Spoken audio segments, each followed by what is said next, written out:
What's going on, everybody, and welcome back to JJD TV. I'm your host, Josh, and we are back. It feels like it's been a long time since I've seen your guys' beautiful faces, and we get to see you guys in a moment of potential history for Canadian soccer. And also, big shout out to Producer T. If you haven't noticed, we got a new logo now. He redid everything. Like, you got it. Come on. W's in the chat for Producer T. Crisp new logo, new intro. Look at the scoreboard up top. Producer T was absolutely not playing around, guys. But hopefully you guys are doing well today, because we get to see if Canada can pull off booking a place at Qatar 2022. And I'm buzzing for it. Hopefully you guys are too. We started very, very early. Well, I mean, we started 30 minutes before right now to hopefully be able to chat with some of you guys. We got to the starting 11. We'll pull up for you as well. But yeah, Producer Team deserves a few W's in there, guys. But if you're tuning in right now, be sure to drop a like, guys. Get that like button up here. This is a chance Canada can make some history and qualify for the World Cup. I have never seen, in my 25 years of being on this earth, I've not seen so much hype around soccer. Now, I know that it slowly throughout this qualifying increased. I get that. But this is different. The way that Twitter's been kind of erupting, if you go and just take a look at the amount of interest recently, it's different than what it was throughout the entirety of qualifying. And I've covered Canada throughout the entirety of our qualifying. But I'm telling you right now, the fact that we are just inches away from qualifying for the World Cup makes things very, very different. It makes things very, very unique around Canada right now. So let's get in the chat and see how you guys are doing before we pull up the starting 11 for you guys. As Yash and Kelly are already in the chat, putting up a fair amount of comments. I won't get rid of them all, but hopefully that they're doing pretty well. Kelly says, hello, Josh. Hope you're as jacked as we are. I am, my man. I am. I'm excited. I'm nervous. I want us to qualify today. I just want to get it done and over with. I know our U.S. friends would really, really appreciate that as well. So, you know, I guess we can do it. We got a couple W's coming in for Taylor as well. Kelly says the likes. Let's go. Let's turn them up. Come on, Canada. I'm going to cry if we can qualify. It's been way too long. Let's get to Qatar and make it far. JJD TV. Yeah, my man. I agree. It's going to get emotional. If we can pull it off, it'll get emotional. It'll get emotional the longer that we go. But it will be pretty cool to see, and I'm excited to be here covering the match as well. As you guys probably saw earlier, Jamaica against El Salvador in a match that meant absolutely nothing finished 1-1, and Panama is winning right now. So that puts a lot of pressure on Costa Rica, which is very, very interesting. They're sitting at 20 points right now, creeping in on the U.S. and Mexico, and make things even more nervous for them right now. But congrats on the gig with One Soccer, says Phil. I appreciate that, my man. Pretty cool moment for Producer T and I. But yeah, I mean, you guys are a big part of that, a big part of the reason that we do what we do. So big shout out to you guys as well. I thought you'd be in the studio with KJ and Andy. Not quite yet. I just got hired on. I gotta work my way up there. But no, I'm really excited to be on One Soccer. It's pretty cool, and we'll have to wait and see. Hopefully, you guys saw our first episode over there, which was our Canadians abroad. And now we gotta come over here and do our watch along, which will be interesting. We're about 25 minutes away from kickoff, and that's where the jitters really start coming out. Kelly says 1-1 between El Salvador and Jamaica was the final, a match that simply didn't matter. I really wish that we could have had this match or the U.S. Mexico match at 7 o'clock, one at 10, so I could have watched both. But whatever, it is what it is. You want to pull up the starting 11? Yeah.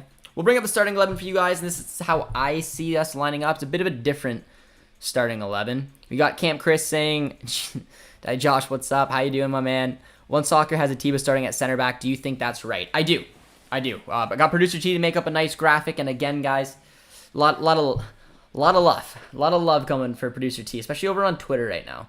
He tweeted out our new logo, and yeah, Producer T, 41 likes in 7 minutes. You crushed it, man. You crushed it on this one. Everyone's saying looks great. It's clean, man. It's clean. But what's Kelly said? Well done on the first episode. Appreciate it, Kelly. Uruguay just qualified for the World Cup after beating Peru. I didn't check any of those matches. I'm actually gonna do a quick little checkup on our friends from South America, and nothing too big of prize, except for maybe your Ecuador losing, but they were expected probably to qualify. Regardless, I think they did qualify. But yes, guys, this is a starting 11 that I put together. Let me know what you guys think about it. 3-5-2 system. Borjan and net.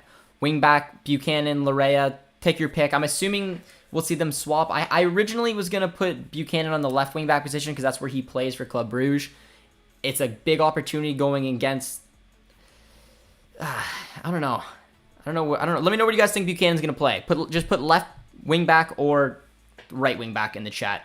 I still do kind of think he's going to play in the left wingback. I think he's more dangerous going at their right fullback, and just where he plays. But regardless, they'll probably be interchanged regardless. So yeah, either way. I got Alistair Johnson on the outside right, Kamal Miller outside left, and I put Hutch as a central center back as well. I don't see us playing a back four simply because Alistair Johnson can't play there. We could maybe switch into a back four and then put Hutch and Miller in there and then drop Larea back. That's an option as well. I think it'll kind of look in two different ways. I think with the ball, it will look like this. You'll see Borjan, Buchanan, Larea on the wings, or three center backs right there. Then you'll have K, Hutch, and then Osorio Eustachio and K, and then Osorio kind of floating around. Two strikers will be David and Laren. I think while we defend, we'll probably see Johnson at right back, Hutch, Miller, Richie dropping back at left back. Then you'll have your four-man midfield, Buchanan on the right, Osorio at left mid, K, Eustachio, David, and Laren up front. So that's kind of what I think, but this is just my guess. Doesn't mean that this is exactly how they're going to line up. We're gonna have to wait and see. Just a company comes in and says nervous AF. I'm feeling it, guys, but this is a huge opportunity, man. History in the making. If you guys are just tuning into the chat right now, guys, be sure to drop a like. Let's see if we can get to 30 likes. And also, let us know what you think about the new logo. Because Producer T put a day's work into rebranding the channel. So he deserves a little credit there, guys. Thoughts on Italy being knocked out of the World Cup? It's rude, but I mean, it's sad and a little hilarious at the same time. But yeah, it was a big upset. North Macedonia, the shots were 32-2, and then they put in a banger to send them through to the next. But they don't have an easy next match. They have Portugal, so odds are still Portugal probably going to go through. But Italy missing out on back-to-back World Cups, but winning a Euros in between is something else, man. We got Bone, who's already tuned in, and he throws in a super chat. Much love to my man. What happened to the CONCACAF Council preview? So we kind of previewed a little bit last time, but we do have a CONCACAF Council meeting coming up after the qualifiers. So don't you worry, guys. Anyone who's looking for that CONCACAF Council episode, we will be doing it after the qualifiers, and I think we have one new face coming on, so that'll be fun. A series you guys absolutely love, and yeah, we really appreciate that because Pete did an awesome job getting all this awesome group of guys together, which is going to be a lot of fun. Hi, Josh. Hope you're well. I am, my man. I am. One Soccer, Google have it differently. What does One Soccer have? Is it 3-4-1-2? Because that's kind of what mine is supposed to be. Is Osorio kind of floating around with Eustachio, okay, but it is kind of how I think they're going to line up. But like I said, this doesn't exactly mean this is how they're going to line up. It's just a potential. But we're going to have to wait and see. Canada would have won the Euros, to be honest. Yes, can you believe North Macedonia just eliminated Italy? No, I can't believe North Macedonia. Italy getting upset was one thing because we've seen them in the past, but getting upset the way they did against North Macedonia is just, I don't know where they go from here. I don't know how long Mancini's going to last, considering that he won a Euros not that long ago. They seem to be a team on the up, and now it's just, I kind of a loss for words. So assuming Portugal will qualify, but kudos to North Macedonia for a massive, massive upset. Bone says that the new logo kicks ass. Oh, man. I like it. Guess we're better than Italy. What can I say? Josh, what do you think of Italy getting knocked out? You guys are definitely wanting my opinion on the Italy one. It's a major shock, man. It's tough. I kind of wanted to see Italy qualify over Portugal simply because they just missed out on the last World Cup. And they're a very passionate football nation, man. It sucks to see them miss out on 2 World Cups. Both Italy and Portugal really should be there. But I don't know, man. It's sad, but now hey, you can see maybe Ronaldo at one more World Cup before he hangs up the boots. So that's one way you can look at it. Hey Josh, best of luck tonight. Hope you all qualify. I do too. Let me know what you guys are tuning in from. and let me know where you guys are going to celebrate, or what's going to be your beverage of choice if Canada can qualify for the World Cup tonight. I like Kennedy in the midfield and Kay on the bench. It was interesting, and I was kind of calling for this a little bit, was the fact that we have, like I said, 3 very capable center backs, all lefties, Miller, Kennedy, and Cornelius, and I wanted to see one of them in here. Now, if they do line up like they do on the screen right now in this 3-5-2 system, I would have liked to see a potential shot for Cornelius or Kennedy to start in that central center back role. Mainly for 2 reasons. One, because Hutch isn't a central center back. Now, do I think he'll do the job well? Of course. The man is just, he can do anything. But at the second time, is Victoria and Hutch are both getting to their late mid-30s. That position needs to be eventually taken. So I was curious to see if eventually Kennedy, Miller, or Cornelius can step up and be that central center back in a back 3. So that was just a little test market I would like to see. But regardless, I mean, having Hutch back there, I think he'll bring a calming presence. It's just a like for like with Victoria. So I don't have much issues with it. I just kind of wanted to see another center back get an opportunity at least. A lot of comments coming in, guys. If you're just tuning in, be sure to drop a like. Let me know where you're tuning in from, man. Whether you're in Canada, whereabouts in Canada, and let me know if you're watching from elsewhere, as I know we're going to have some U.S. viewers keeping a steady eye on this as well. Kay is playing. Josh, how do you think that the Mexico versus USA game will go? I think it'll end in a draw. But if you maybe pick a winner, I'd probably say Mexico.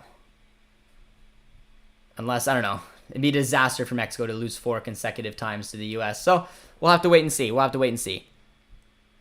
I'm driving to your house to celebrate. My man.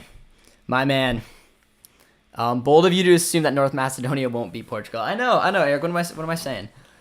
They upset Italy. There's no reason they can't upset Portugal. But be incredible. Such a journey for them to get in there. Richie is playing at fullback. Atiba isn't playing center back. Well, we don't know. The game hasn't started yet.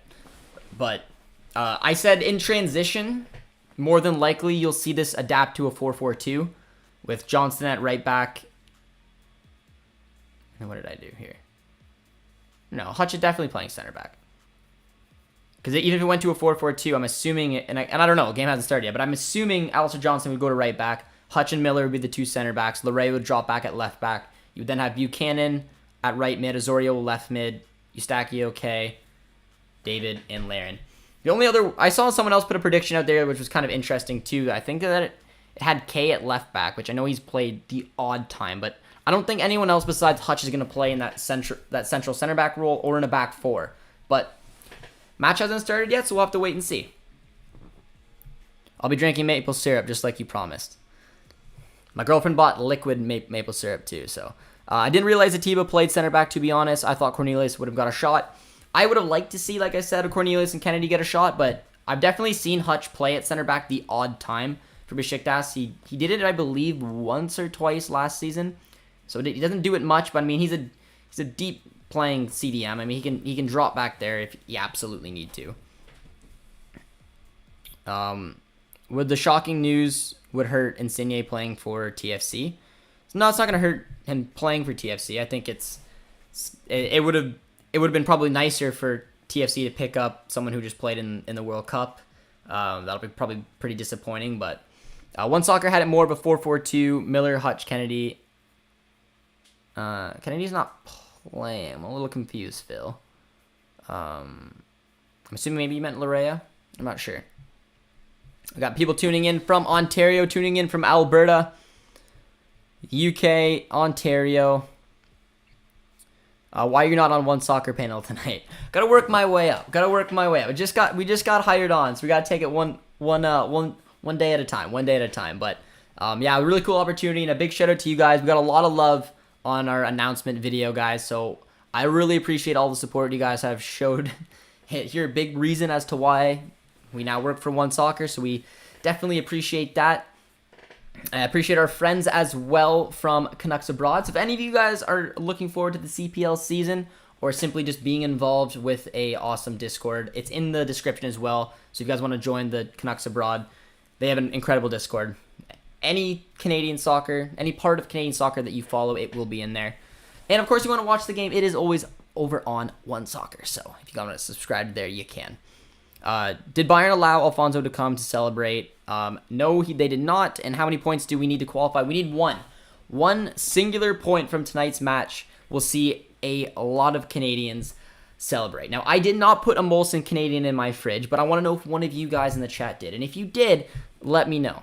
Or if there's another type of beer. I mean, I didn't want to stomach a Molson Canadian, so I just have a Busch Busch Light in the fridge. You know, gotta watch the frame. The better new Crest, L-Tree, or JJD TV. I'm hoping JJD TV won that one. But again, guys, big shout out to Taylor, man. Brewster T put a lot of effort in to rebrand the channel yesterday, so hopefully you guys do enjoy it. Are you going to be doing CPL stuff for One Soccer? Yes, I'll be doing all kinds of things for One Soccer on different platforms. There's gonna be a lot of stuff we're doing over there. I'm still still can't describe everything I'm doing yet, but there is a lot of content to come, and I'm really excited to focus on the CPL as well throughout the season, man. So hopefully you guys will enjoy that as well. You need to get some CPL gear to deck up the back. But let's get some score predictions in, guys. If you guys are just tuning in, man, we're about 20 minutes away from kickoff. So if you're just joining us, be sure to drop a like, toss in your predictions. We got Costa Rica's starting 11 up there as well. Pretty consistent of what we were thinking. Obviously, Navas being in goal is a real big difference maker.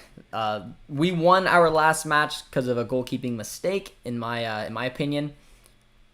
Not that we didn't deserve it, but it wasn't the most friendly match to watch on the eyes. But regardless, we got the result that we needed to, and it was a keeping mistake. I don't think we're gonna have to rely on that this time. Keylor Navas, world class. Fuller at right back, and that's a matchup that I want you guys to take a look at. The reason that I put Tajon Buchanan at the left wing back position, as I mentioned, he plays left wing back for Club Brugge. But something that I like about Tajon is that he's got the confidence. He loves taking defenders on 1v1. He likes cutting onto his right foot. He likes taking a shot. Now, not every single time he does that is it successful. A lot of the times he gets blocked down, but the thing is that he has the confidence to do it. And we've seen him come up with very special moments, like the goal against Mexico, for example. He does a very dangerous job down the right-hand side as well, but usually when he's on that side, it turns into a cross as rather than taking someone on 1v1 and creating a little bit of magic. And I like seeing that side of his game. I don't want to see that kind of getting beat out of him to continually looking for a potential cross-across goal, because I think he's just that type of player who wants that magic, and can potentially, going to a difficult place like this, can find a way to break through and create something magical. So that's the reason I lined him up on the left wing back position, though we could see him on the right, as I mentioned to you guys. We got a lot of predictions tuning in. We got 0-0, 1-1, 1-0 Canada, 1-0 Canada, 1-1. I predicted 1-1 as well. That was my prediction before we got going here. We got a 4-1 prediction coming in from Paul. The man is coming in with constant confidence. You got to respect it. Bone says 1-1. Joe says 1-1. 2-1 for Canada. Driving to Hamilton, honking my horn tonight if Canada qualifies. Respect. Respect, my man. 3-1 coming in for Canada. U.S. men's national team fan here. I'm pulling for the maple syrup merchants tonight, so our job gets a little easier. Good luck tonight, boys. We appreciate that a lot. We've seen a lot of very, very polite Americans the last few days telling us how badly they want us to get a result against Costa Rica here. So we'll see what we can do. We'll see what we can do for them, but it's gonna be fun, guys. It's gonna be a fun game. It's a massive game as well, going on at the exact same time. So I'm assuming once that match wraps up, it'll be because I'm gonna look at the table here for quickly, guys. Because if Panama win, they go up to 20 points. Now, let's say Mexico or U.S. doesn't matter because they're both sitting on 21. But if one of the two win, it leaves the other one only 1 point off of that interconfederational playoff. And so, I mean, it could be, there's reason to be nervous if you're Mexico or the U.S. Not that, again, we got a very kind interconfederational draw, but you don't want to be in that 4th place spot. You want to lock up top 3. So if Panama can pull off a result here, it's a big 3 points that will put a lot of pressure on one of the two sides going on in the other match.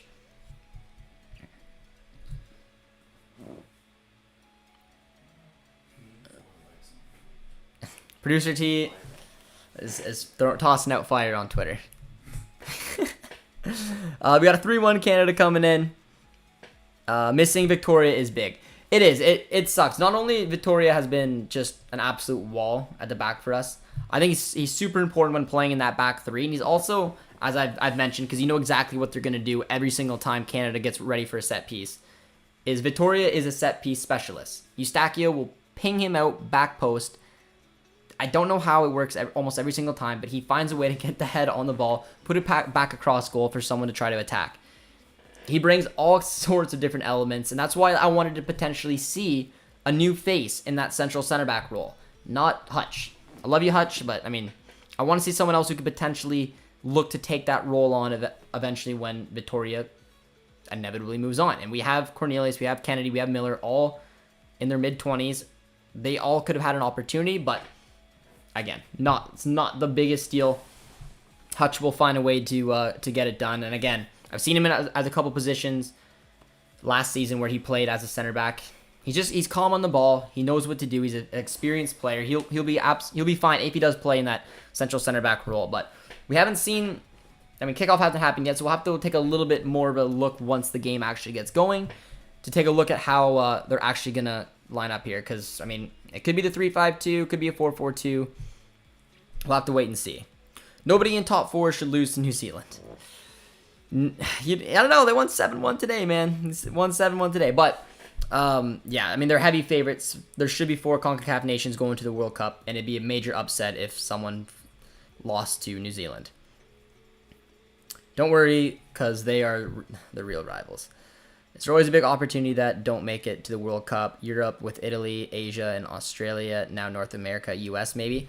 Man, if U.S. found a way not to qualify, it would be mind-blowing. Now, I don't think that they will. I think all 3 and Panama will. Well, Panama or Costa Rica. I don't know. We're gonna have to wait and see. It's gonna be fun. But hopefully, we don't have to worry about that too much, and we find a way to qualify tonight, so we can celebrate tonight, and I don't have to worry about the rest of the 2 games. I can just relax and enjoy them, knowing that, I mean, we've already qualified, but also we do have pot 3 potentially on the line, as well as finishing undefeated and top of the Ocho, which is an accomplishment all in itself. Brady C says, wish it was Kennedy. He is massive. Yeah, that's what I was thinking as well, man. That's what I was thinking as well. But again, I think Herdman, not that he doesn't trust Kennedy or Cornelius, specifically Kennedy, because Kennedy's had reps in that outside left center back role for Canada a few times as well in a back 4. But I think in a match like this, Kay's in an excellent form, as you guys know, playing for the Rapids. He's had 2 of the man of the match performances. He's took a Colorado side that looked that they were going to struggle, and he's been a massive part as to why they've had a really strong start to the season. And so, I mean, you put him in there, you put Osorio in there, and you put Eustachio. There's your solid 3-man midfield. But you got to get Hutch in there as well, and you know you can call on him. He's someone that you can trust. Not that you can put him in every position, clearly, but I mean, if you want to put him as a center mid, CDM, center back, I think Hutch will give everything he has and be able to put in a good showing. So I feel comfortable with him in the back 3. I feel more comfortable with him in the back 3, given that he's got coverage to each side with Alistair Johnston and Kamal Miller. So I think that'll be a good move there for them. I don't blame him too much. Play it safe with the vet only needing a draw. Took the words right out of my mouth. Man, it's always so hard to choose between watching One Soccer build up and yours. Need to get you on there so we don't have to choose. Well, we'll see. We got hired on by them. We'll see. We'll see how I progress. But yeah, hopefully we'll be able to enjoy you guys throughout the watch along at least, and you can watch the match on One Soccer. Hopefully enjoy my commentary in the background so we can celebrate with you guys together, because this will hopefully be a fun, magical night. My result is 0-0. McKennie and Dess is out for the U.S. is huge. It is. Looking at the U.S.'s starting 11 as well, because I know that those starting 11s are out. Let's take a look. So they went Yedelin, Zimmerman, Robinson, not a surprise. Steffens in net, Adams, Acosta, Musa, Weah, Pulisic, and Ricardo Pepi. I think TAC would be pretty happy with that. Mexico's got a decently strong one as well. Cesar Montes and Vasquez at the 2 center backs. They went in Arteaga. They went young. Mexico went young, and Sanchez at right back. A very young back four for Mexico. Alvarez in there, Charlie Rodriguez, Hector Herrera, Lozano, Jimenez, and Corona. Those are 2 decent lineups. That'd be a good game. I wish I could watch the game. I'm so annoyed that they're at the exact same time. But we're at 33 likes, guys. Let's see if we can hit 50 likes before we got kickoff here, which will happen in a little under 10 minutes. So if you're tuning in, be sure to drop a like. Get your predictions in. This is gonna be a good one, man. Panama sucks. Spoiler. Oh, come on.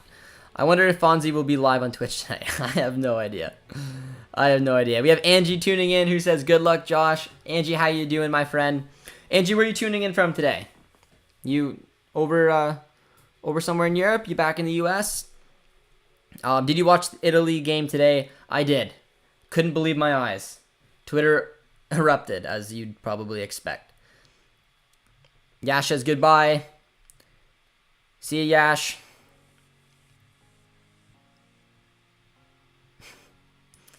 One soccer is this.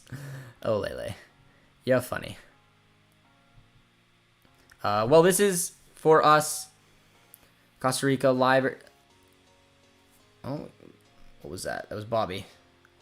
Membership for 7 months. Just popped up on my screen. Move that comment. Bobby, how you doing, my man?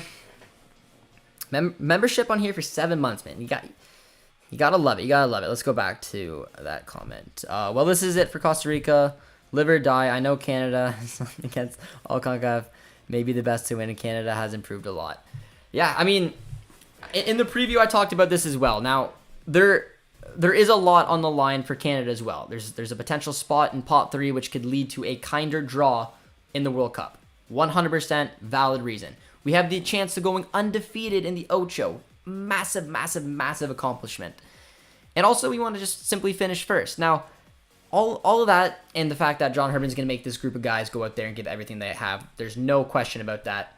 But fighting for your absolute lives the way that Costa Rica is going to do tonight is a little worrying. It is. I'm looking at the fireworks going off right now. Hopefully you guys are able to watch the match. It is over on One Soccer. So that's how I'm watching it. The boys are coming on in black today. Okay. How you guys feeling? Give me a number from 1 to 10 on how nervous you guys are. I didn't really feel it until I watched a couple hyped up videos on Twitter. I want to play Thunderstruck in the background, but that looks fun. My boy Alex is at the game right now, which was pretty cool. Rocking out the heat over there. Costa Rica 5 World Cups versus Canada. And the last two matches looking for Canada. I think they're looking pretty good. Let's get it. I'm getting hyped.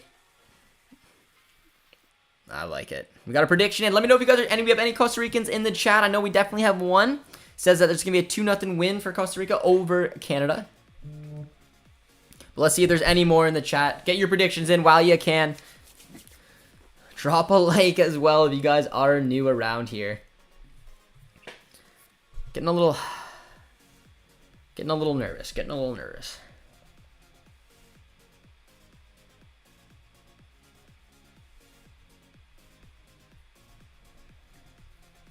The boys are singing.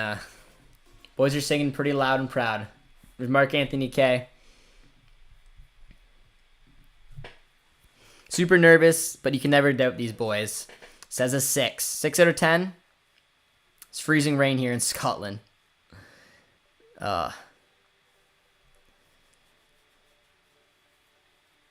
It's going to be a funeral. Canada going all out in black. Yeah, to be fair, for me, my favorite is their black kits. I think their black kits look pretty nice. I'm not gonna lie. Keylor Navas is going to be a wall. Now.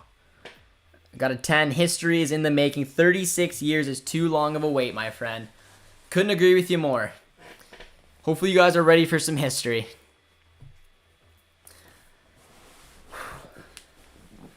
We're 1 point away. We're 1 point away. We could still... No, we can't. We can't still qualify tonight. What would have to happen tonight for us to qualify? Besides, if we lost. If you lose, Honduras wins and USA wins. And USA wins. So Panama's winning right now. So if we want to qualify tonight, we got to do it in our own way, which is, I mean, that's how I want to do it anyways. This is going to be loud. Yeah, it's they have a full stadium as well. So it's going to be quite the atmosphere over there.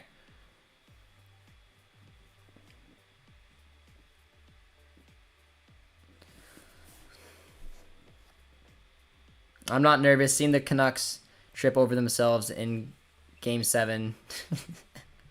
I thought you were talking about like the Canucks, yes, I remember what you're talking about now. Means that sports no longer hurt me. Oh, Vancouver Canucks fan in the chat. Yeah, that was a tough one. But to be fair, it could have been worse. It could have been the Leafs in the first round, where I believe it was that same year that they were up 4-1 in Game 7. So I mean, it's not quite as bad. Not as quite as bad as a Game 7 collapse as the Leafs did. White is my favorite kit, but man, they need new ones. Yeah, I don't know what it is about the black kits. I just think that they're so clean. That's probably the word I'm going to use.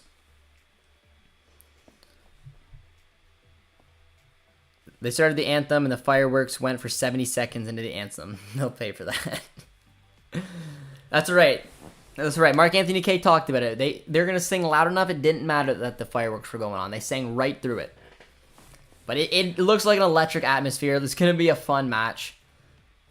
Would have been nice to be able to live it, but I don't know. The sport in this country is picking up. It's pretty cool to see. You see TSN, Sportsnet. You see there's a change, as there should be. As there absolutely should be. This group of guys deserve all the credit. They deserve all the attention. And we've been along the way cheering them on. Hopefully you guys are sitting at home. Going to enjoy this one. Got the captains, 2 legends of their country. Navas and Hutch up there for the captain's handshake. Canada will win because Michael Bradley doesn't play for them. Oof. Taking shots. Why are they playing so late in the day? My assumption is that it's in Central America. Very, very hot over there. Probably play it as late as they possibly can, so it can cool down a little bit. Otherwise, there's no possible reason why the U.S. versus Mexico game should be played at the exact same time as the Costa Rica versus Canada game. But that's just my opinion. Disrespect on the anthem. Ryan's not impressed. Canada will win because Michael... That comment keeps getting me. Yo, young Josh, Italy's not in the World Cup. They are not. They're not in the World Cup, guys. They are not. But kickoff's about to happen, guys. So get a like in. Say hello in the chat. Get your predictions in. Because we're about to hopefully see a piece of Canadian soccer history tonight. Got Mike tuning in. Says Costa Rica equals no class fireworks during our national anthem. Absolutely not impressed. I think if anything, just knowing the character of these Canadians, they're sitting down there and they're screaming that much louder. They're getting under their skin that much more. It's never a good idea to poke the bear before you're just about to play them. So if they don't want to use their smarts, maybe not to do the fireworks over our national anthem, that's fine. Because they're gonna find a way to get punished. I have a feeling. Super tense game, packed place in San Jose. Yeah, it is, man. It is, and we're about to get started, man. Little bit of history coming. Well, FIFA and CONCACAF used to shorten our national anthem. Got a 1-1 prediction tuning in. We got a 2-0 one from Dan for Canada. Nope, San Jose is not hot. The capital doesn't have extreme temperatures, nowhere near as your summer. Interesting. Does anyone know? That was my theory as to why the 2 games were being played at the exact same time. Otherwise, it just simply doesn't make a lot of sense to me why they're being played at the exact same time. But kickoff is underway, guys. Here we go. Canada needs 1 point. 1 single point for qualifying, man. Pretty cool to see. Good enough. I feel it now. Feeling the nerves a little bit now that we're back underway. It's been a while. It has been a while.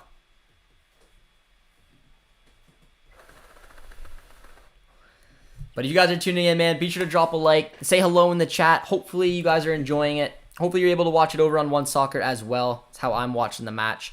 Kelly comes in with his 2-0 prediction. Don't tell me Italy lost. Italy did lose. Italy did lose. But at first instant, guys, it does look like that back three. In possession, at least. Hutch is definitely playing at that central center back. Got put under a little bit of pressure there, though. With Alistair Johnson to his right, Kamal Miller to his left. Tejan is playing at right wing back. And Richie Laret is playing at left wing back with that three-man midfield. So it was the system that we were talking about in the pregame. It's simply a like for like.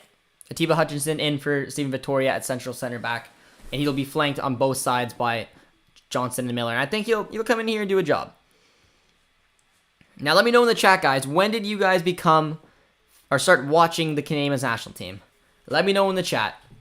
I want to see, hopefully there's some faces here that have been cheering on and had heartache for a very long time. Because I don't remember the 2000 Gold Cup. I was 4. But from when I can remember, we have not been very good. So this is something else, man. This is a surreal moment, a moment that we deserve, and I'm just excited to get into it. And a big shout out for you guys as well. It's pretty cool getting hired on by One Soccer, and I think a lot of the credit goes to the support you guys have shown here on JJD TV. So I want to give you guys a big shout out from the bottom of my heart, because the support you guys put. Oh, that's not a foul. Get up. And a good block from Laren. But you guys were very supportive on our announcement video. I appreciate that. That runs my second team after Canada.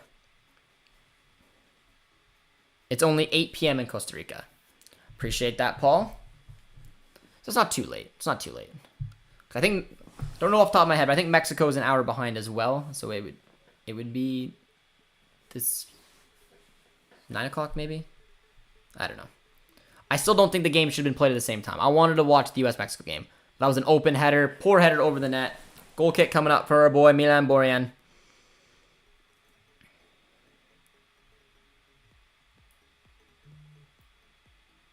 What does Canada need to qualify? We need 1 point. 1 single point tonight. And we are heading to Qatar 2022. So hopefully you guys are going to enjoy this stream. I'm really excited to bring it. It's been a while. I was on a cruise the last window, so I was only able to do one watch along with you guys. Not the oldest Canada soccer fan, but started seriously following the team after a 2-1 win in the Nations League. Fair. Definitely put some on notice as well. I remember losing to Honduras 8-1, thinking that we're trash. Yeah, I definitely remember that, and it was like that's a tough loss. That was a tough loss. Been watching since 2017, since 1994. There we go. There is someone who's in for a world of joy tonight. At least I'm hoping. I'm hoping tonight. It's a poor goal kick. Started watching in 1986. Don't sweat the heat, guys. Remain calm. Nerves are kicking in. Oh. It is. It's interesting to see them lining up in this. I do think it's going to switch because it kind of looks from time it will be in back 4 and at times it's going to be in that back 3. But yeah, it's simply a system that we've seen them consistently play. It was just a simple like for like seeing Hutch go in there. It is. I think it's pretty good to see that Laren and David are starting together again. Now we saw it last window finally, as a lot of us Canadian national team fans thought maybe these two simply just weren't destined to play together. But I think last window gave them a little bit of confidence. So let's see if they can keep it going, as they both had really strong windows last time out. It's a different animal, though. And I keep talking about how John Herdman in this group keeps jumping the hurdles. And when I say that, it just, every time I think, okay, this could be a reason for them to potentially slip. And they just say, nope, Josh, there's no reason. Now, we went to Central America twice, took on a very subpar Honduras side and a decent El Salvador side. But this is going to be a tough one, knowing that Costa Rica are fighting for their lives, that they absolutely need a win, and that it's a packed stadium. It's going to be interesting. I'm very curious to see what the boys can do, but you definitely see that front two of Laren and David combining together, playing off of one another. Started watching the Canadian men's national team in 1964 from Ken. There you are, my man. There you are. Free kick to Mexico just outside the box. Yellow for the U.S. Yes, if any of you guys are keeping an eye on the Mexico-U.S. match, definitely keep us updated. I'm not watching it. Just watching, obviously, the Canada-Costa Rica one. So I'm definitely curious. So if there's anything that happens in that match, guys, feel free to toss it in if you're watching both. If you're a neutral, do you prefer international football or club football? I think it depends. I think it depends. I think if you grow up in certain cultures, Brazil, for example, I think you're a club over country type of guy. But if you grow up in other specific places of the world and you're just kind of coming in, you want to follow special stories. This is a special stories. I'm hoping, and I know that this Canadian national team has won over a lot of soccer fans and hopefully getting a lot of new fans into the sport, which is something that I am passionate to try to do. So I think it depends on where you're asking.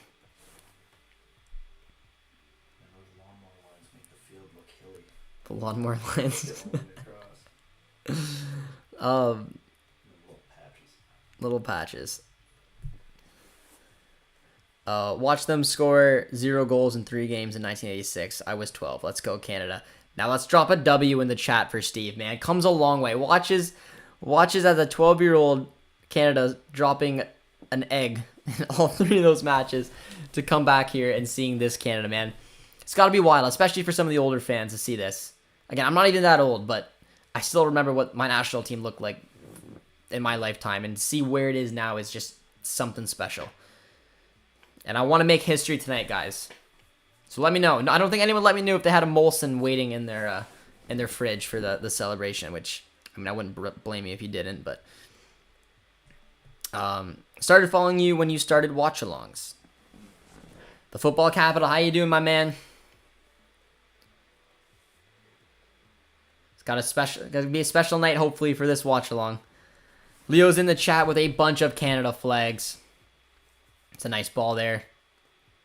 It's not the best ball. Another player I want to keep an eye on tonight is Richie Larea. As you Canadian fans know, our boy has not had a good time in England so far with Nottingham Forest. He hasn't featured. Literally hasn't put his foot on the pitch during a match before. So it's a little interesting. I'm curious to see how match fit he is. But regardless, like I've mentioned a few times, he used to play in the MLS. A lot of these MLS players are used to going into some of these windows not playing. So I'm not that worried about Richie, but I am just simply excited to watch him play again. It's been a while since I've actually watched him play a game. It would have been the last window. So I bet you he's raring to go. Definitely wants to probably put an impression on his clubs, showing them why he should not be benched. We were so close to getting that draw in France in 1986. Hi from Costa Rica, very cool, guys. Let's put some emojis in the chat. Let me put your emoji of the country that you're cheering for. Whether you're American, toss in the American flag. If you're Costa Rican, toss in the Costa Rican flag. But I better see a bunch of Canadian emojis tossing in this chat right now. But I'm curious to see where you guys are all tuning in from. And while you guys are at it, be sure to drop a like. It's always appreciated. Drop a sub as well if you're new to the channel. But we got Joel Campbell standing over the ball with a free kick coming up. One-man wall. Looks like David's going to be the only man in it. Kyle Laren from Besiktas. That's our boy. That's our boy. You Besiktas fan? Say, if you're a Besiktas fan, you got a couple of legends in this national team right now with Hutchinson and Laren. There's a dangerous free kick coming up for Joel Campbell. Poor delivery. It's questionable clearance. But it is out for a corner right now.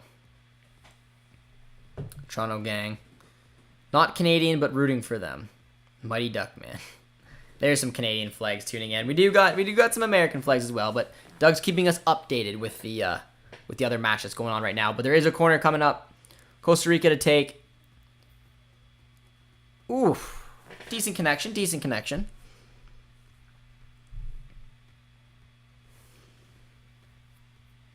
Oh, I want it to end. I want it to end in a draw. I want to celebrate. I want to celebrate tonight. It's a decent delivery, to be fair. Solid connection, but even if it went on target, I don't think it would have troubled Borjan too much. Yeah, shot off target. Do we have VAR tonight? There is VAR. So as a lot of you guys know, for most of the qualifying, there was no VAR. But we do have it tonight. So if a questionable decision happens for or against us, hold your breath because there's going to be a check.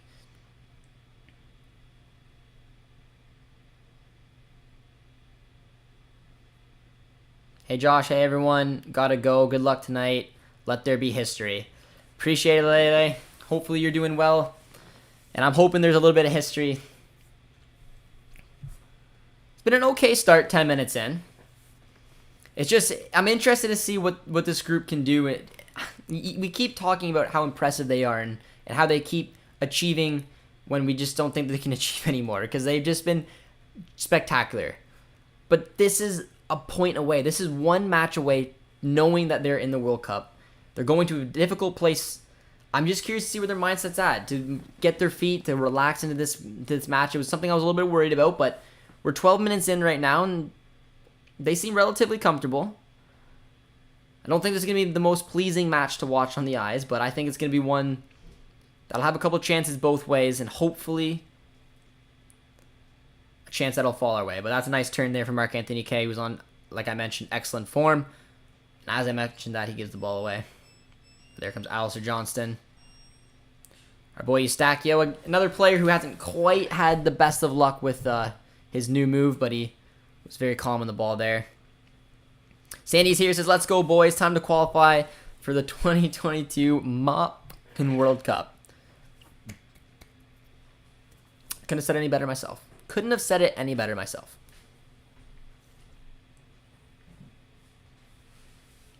Marc-Anthony Kaye does well. It's been so fun to watch. I'm not sure how many of you guys have watched any Rapids games this season, but Marc-Anthony Kaye has been absolutely flying if you don't take a look at the first match, because everyone for Colorado in that first match of the season was poor. But since then, Kaye has just looked the part. Here comes Richie. Finds Kyle Aaron. Osorio. Decent workup play. Costa Rica will play very slow. They tend to score late in the game. They do. And they don't tend to have a ton of possession either. They usually sit back, absorb pressure, and wait for their opportunity to do something special. It's how that they had a very strong window last time out to put them back in contention for qualifying for this upcoming World Cup. And you're seeing it relatively early here. Canada, a lot of possession early on. They're going to get chances. Don't know how clear-cut they're going to be. But yeah, you guys can clearly, I don't need to beat it to death, but you guys can clearly see the back three. And the one nice thing is that, I mean, Hutch is an excellent passer of the ball. The last few games he's played for Besiktas, I believe the three matches went like 92, 94, 95 pass completion record. So having someone at the back that plays out of it is assuring, because you know more times than not Hutch is going to be comfortable playing up from the back, be composed, and simply just be that leader voice. So it's a good replacement for Vittoria in that sense, which is why I thought it made sense. But no foul. No foul. Come on. Ridiculous.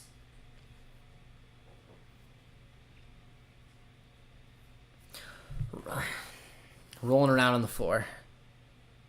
Got a few friends tuning in from Costa Rica. Canada showed their quality from the Gold Cup, and coach didn't... picked up a yellow card.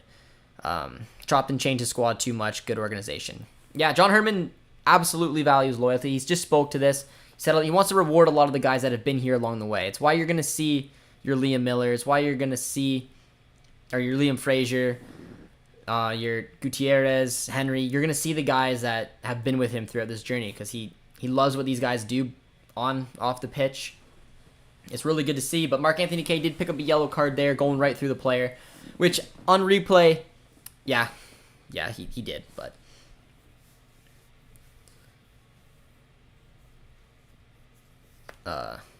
Colorado got the Avalanche and Rapids. Not bad.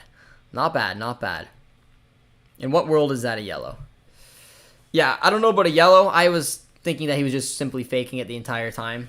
I don't know. On the replay, it did look like a connection. And I think K kind of got involved with one earlier, if I remember correctly. So maybe that was, I don't know. It's a harsh yellow early on. Ooh. He's going to look at the VAR? Oh, no. Oh, that's not a good look. Oh, no.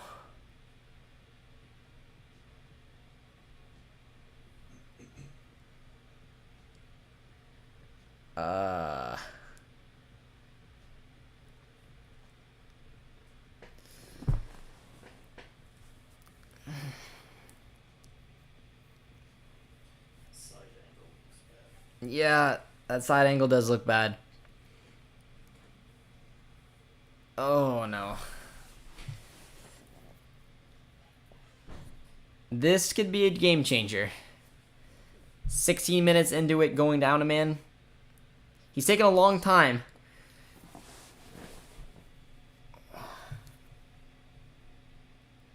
It's hard. When they slow it down, it doesn't look as bad. When they speed it up just a little bit, it's the angle of his foot. I mean, he studs up going into the challenge. And when they freeze frame, it doesn't help. I'm surprised the ref is looking at it this long. I feel like looking at that angle, he might have made a quick decision and ran back. So he's definitely, tells me that he's definitely slowing it down and trying to watch it at different speeds and different angles, because I don't know if it's clear cut. Because when I watch it at a certain angle right there, I'm like, maybe that could be a red. But then you watch it at other angles, other speeds, and you're like, I don't know, but he's made his decision.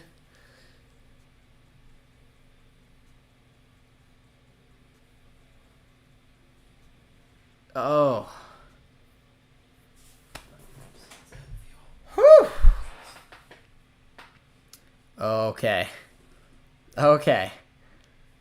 wow. All right. Guys, W in the chat. W in the chat for W in the chat for the ref. I don't know, man. That angle. What do you think? You think it was gonna be red? I don't know. It could have just been a camera trick on us. Oh man, I was a little nervous there, man. He was studs up, going through it. Good for the ref. Took a lot of different angles. Free kick coming up though. That could have been a good opportunity. All right, let's take a breath. Let's take a breath, guys. I don't know, man. Because for a couple angles there, it looked like it could have been maybe a red. I'm not gonna lie. Like he was studs up. He went into the challenge hard, but it was weird when they showed a different angle. It didn't look as bad. So I think we got a little lucky, maybe a little lucky. But we're back going here. They had a free kick, and we're back in play. This game could have been drastically changed on its head. Mark Anthony K.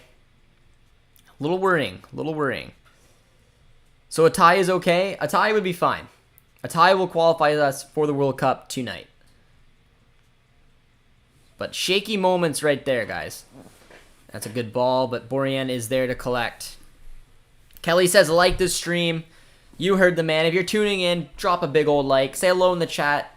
Let me know where you guys are tuning in from as well. Good. Panama's losing. Panama's losing? No, Panama's winning, aren't they?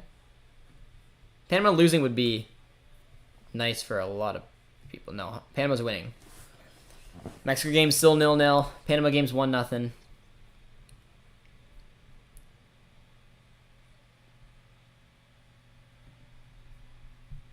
All right. Panama's winning. Yeah, that's what I thought. I was confused by that comment. I'm watching the U.S. game on TV, but sounds like it should have been a yellow. There's a nice little run there by Tajon Buchanan. He's been pretty quiet so far. I haven't noticed Tajon, but look at this. That was a good run. We finally figured out our poutine bribery trick. Big brain. Big brain, my man. Look at Yusuf coming in. Member for 13 months. Yusuf, my man. How you doing? 20 minutes into this one. Hey, Josh. Just pop it in to congratulate you and Taylor. I appreciate that, man. Really exciting opportunity to work with One Soccer. So if you guys want to watch the game, subscribe to One Soccer. But yeah, big shout out goes to you guys. Truly does. You guys have supported us for a long, long time here on the channel. It's awesome that producer T and I got the opportunity, and we hope to make you guys proud over there in One Soccer and still keep the fun times going here on JJD TV. And it'll hopefully start tonight with a little bit of history, man. A little bit of history. If we can just pick up 1 point here. 20 minutes in, we avoided a red card scare, and hopefully we can grab a little bit of possession, relax some of these nerves. As Tejan looked a little hungry earlier, had a nice driving run.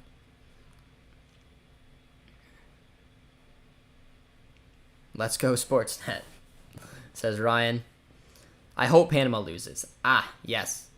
Yeah, I mean, Panama losing would help our Costa Rican friends in the chat, would help Mexico and the U.S., so, I mean, it would be great. But right now, they're sitting on 20 points, only 1 point behind, oh, it's almost looked like a good ball. 1 point behind either Mexico or U.S. if one of the two wins. Thoughts on Italy crashing out of the World Cup again? I don't know. Sad? Is that the right word to use? Sad? I don't know. I didn't really want to see them. It's weird. They missed out on 2 World Cups. One of the most successful countries in the world in this sport, missing out on back-to-back World Cups. Yet they still won a Euros in between. I don't think that's ever happened before. You guys can correct me if I was wrong by stating that, but I don't think that's ever happened before. Chris says One Soccer. Yes, we got a job at One Soccer. Producer T and I. Honduras tied it up though in the Panama game, guys. Good news all around.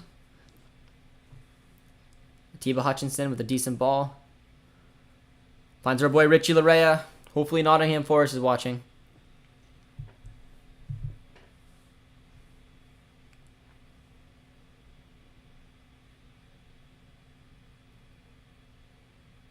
Come on. Richie with a nice little run. Ah, well defended. Out for a corner. Well done from Richie Larea. Well done. Wow, Mexico just blew a great scoring chance. Ball looked like it was... Well, a lot of you guys, if you didn't hear, Honduras scored, which is pretty big result. That can get us qualified tonight, right? But then the U.S. have to lose. Has to win. I think if Canada draws, Honduras draws, and Mexico and USA draw, that should guarantee it. Oh, that's a tough challenge there on Tejan. No nothing. A lot of you guys are celebrating Honduras in the chat, which is good to see, but we got a free kick coming up. And Chris is saying Mexico keeps blowing chances. Oh, shoot, that's a W. I'll have to subscribe to their channel or Twitter. Yeah, just go to One Soccer on YouTube, and you can subscribe to them there as well. You'll see Josh over there. Our first Canadians Abroad episode was over on One Soccer, if you guys haven't checked it out. Mancini will for sure get sacked. You'd think. But after that unbeaten run, I don't know. Eustaquio with a deep ball, looking for Kamal Miller, defended well. Osorio. Jonathan David. Oh, defended well.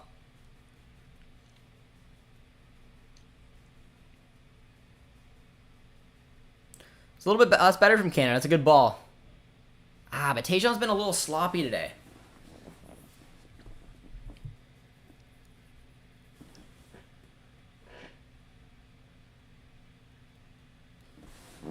There's been twice now that Tejan's... Now, the one time he did have players on him, which kind of made him a little bit off balance. But that was just that one right there was just a little bit of a poor touch.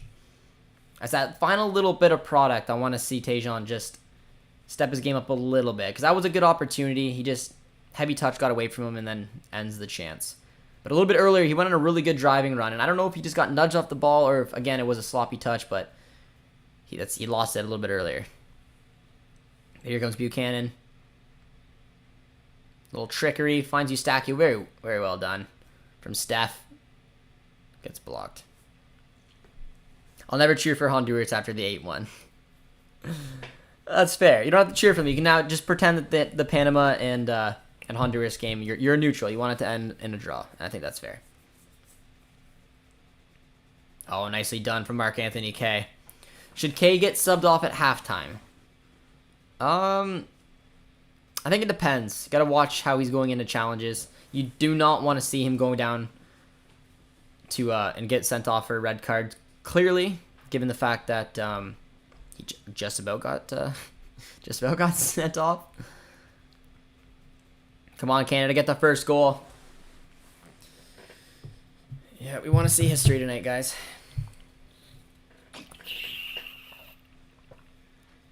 All right, let's get a prediction. If we're to score the first goal tonight, or if a Canadian player is going to send us to the World Cup tonight, who's scoring the goal? Let's hear you guys' thoughts in the chat. For me, I feel like it has to be Hutch. I mean, who else deserves it? But probably realistically, it'll be David or Laren. Maybe Borjan, I don't know. We've been dominating possession, which is oh, that's not a foul. Kone for K. Ismail Kone, man. I'd like to see him come on. He would be, I don't know in this match if I'm expecting to see him. I'm assuming if we're going to see someone come on from Mark Anthony K or any of the midfielders, it'll probably be Liam Fraser. He had a really good season last time as well. Or a really good window last time out. And again, in terms of loyalty, I don't know. I feel like he'll get a chance before Kone, but we'll have to wait and see. Yeah, the prediction, yeah, Josh scores the goal. Or Alphonso Davies. Yeah, I mean, Davies will score the 2 goals here. I like it. We got Buchanan, David, Laren. Atiba would be history, but I think David or Laren. I agree with you wholeheartedly on that one. Mark Anthony K. It's a good shout. He's on good goal scoring form. Herdman from the coach's box with the bullet header. Another set piece coming up, defended with authority from Kyle Laren. Would be funny if K scored. Yeah, I was looking at the goal scoring charts as well for Canada throughout this World Cup qualifying. Kyle Laren, and again, correct me if I get any of these wrong, but I'm pretty sure it's these numbers. But if you go to like FootMob and look at the top goal scorers in CONCACAF World Cup qualifying, Laren's got 12, David's got 9, and I think Cavallini and Davies both have 5. So they're both the top 4 all to Canada. So this national team of ours knows how to score goals. Ugbo, scorpion kick, 93rd minute. What a prediction. But this is where Canada can get themselves in trouble. There's been a lot of free kicks early on for Costa Rica here. Joel Campbell is very good at delivery. He's on the ball here. They got Kendall Watson, who's a very big man. Good header to the ball as well. With a deep one, but just defended nicely there from Alistair Johnson. Tajon Buchanan leading a good counterattack, but it's broken down. That was a dangerous ball, man. That was a dangerous ball. I'm not sure whose head had just missed. Maybe Fuller. But Alistair Johnson did pretty well clearing that out. K needs to be subbed. Herdman will probably take a look at it at halftime. Now, he pulled off Henry relatively early on. But, I mean, I don't think K's playing all that bad. I just think if you leave him on the pitch for the entirety of the game, I think he might get himself in a little bit of trouble here. But look at the feet on the guy.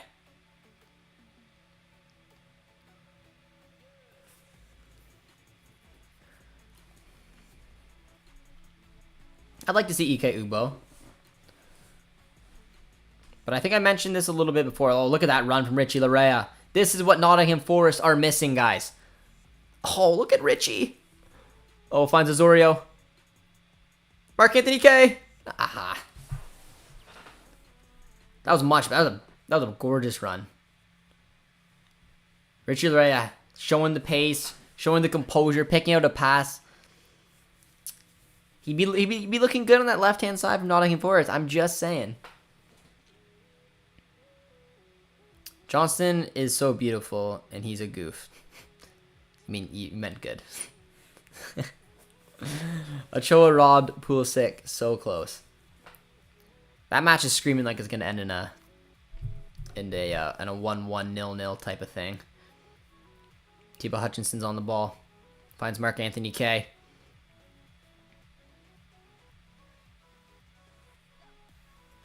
But that's what you like to see though from Richie Larea.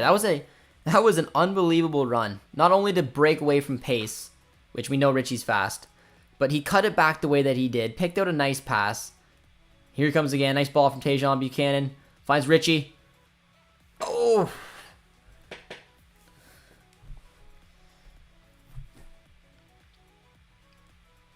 Four draws tonight would be great. And I think that would qualify us.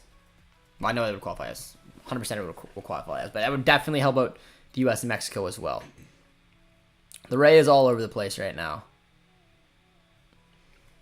Yeah, Buchanan. It's weird. Buchanan's finding his ways to get involved in the match. He's finding ways to pick up a pass, looking like something dangerous is going to happen. But it's that final little end product with him. I don't know. It just hasn't quite been there. A couple heavy touches have taken away opportunities, and simply just picking out the right pass. I'm not sure what it is. I mean, it's nice that he's getting involved the way he is, but a lot of the chances he starts them and then he also ends them. Isha tunes in, says, "Go Canada." Isha, how you doing, my man?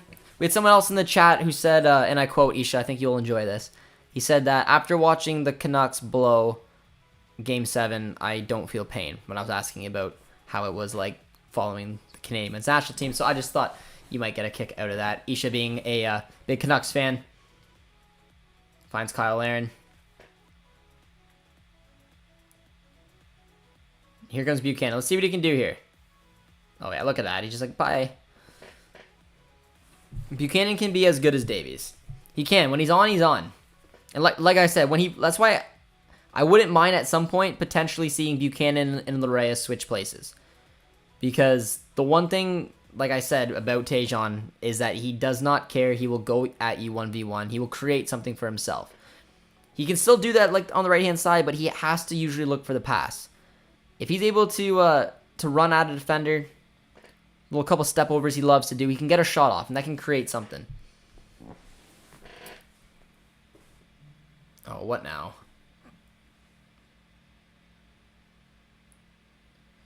He's got the yellow card out.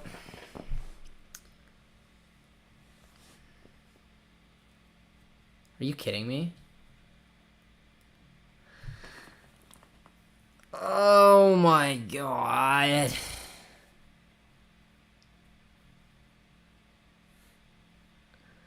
You guys were calling it in the chat.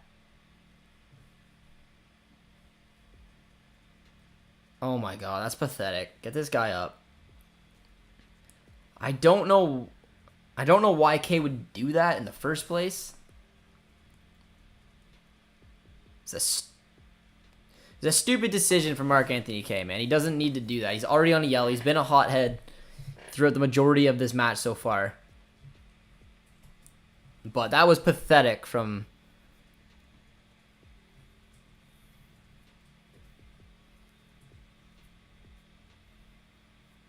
I'm not even sure what's going on here.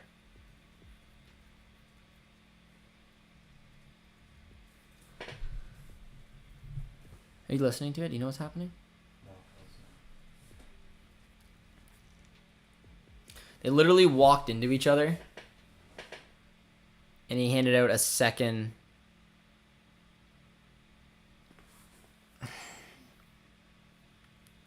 I mean, you guys were saying it in the chat. Literally 5 minutes ago, you said you got to get K off. And I agreed, but I would have thought he could have kept his head till halftime.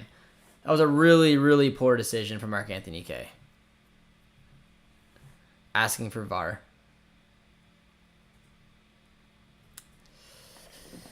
All right.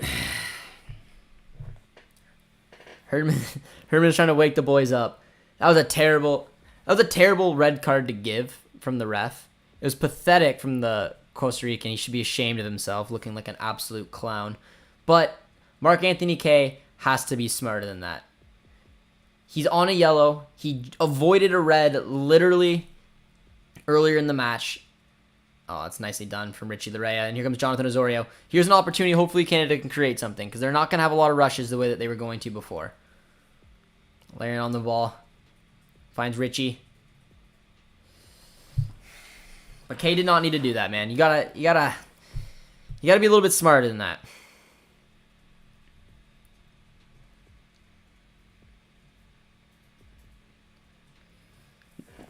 But Larea went down there holding his knee, which is not good.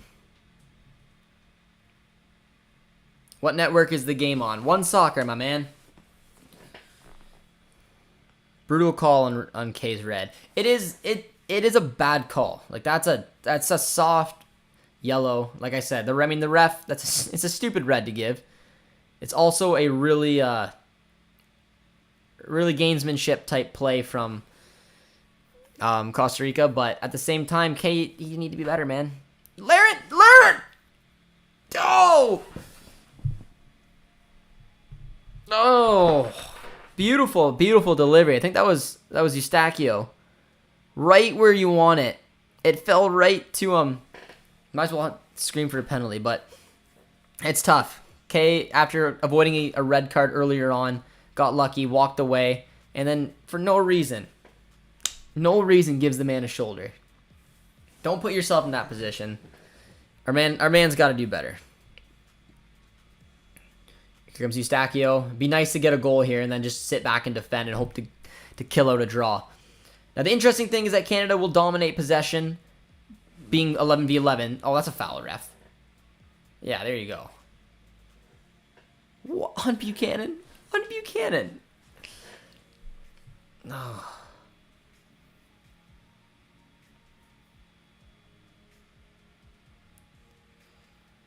They walked into each other. How are you guys mad at Kaye's? It's a dumbass ref. Super soft flopping.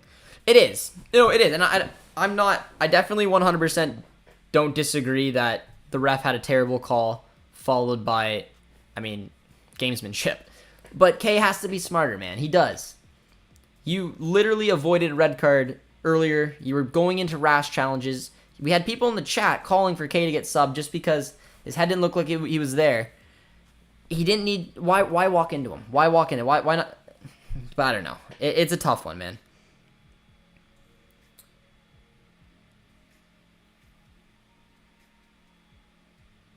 They walked into each other. Are you blind? Little debate going on in the chat. But I don't know, man. It's a tough one. If you watch on the replay, he gives a little shoulder, but that's a... You don't give a... They both did, so you don't give a yellow for that. Regardless, it's... I think the ref was just trying to make a point. I think he's like, hey, I saved you from a red card earlier. You're getting in trouble. It's tough. But we got about 50... Probably 50-ish minutes with extra time and whatnot to try to see out a point here. That's a good ball. Oh, that's a... No, nothing.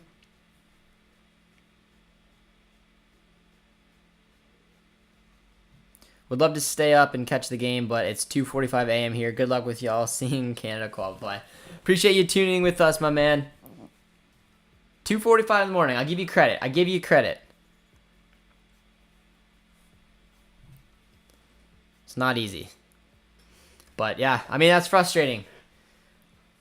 Goal should be get to halftime at 0-0. See what we can do from there. But the interesting thing is that I bet you Canada, even though they're down a man, will still have a solid amount of possession, maybe even a little bit more than Costa Rica, just given the way that the two sides line up.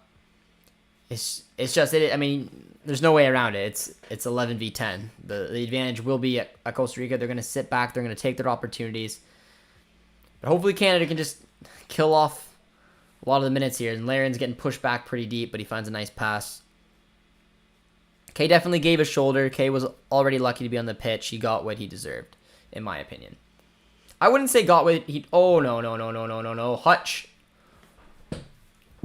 Yeah, oh, man. Oh, gosh. That was a little bit scary.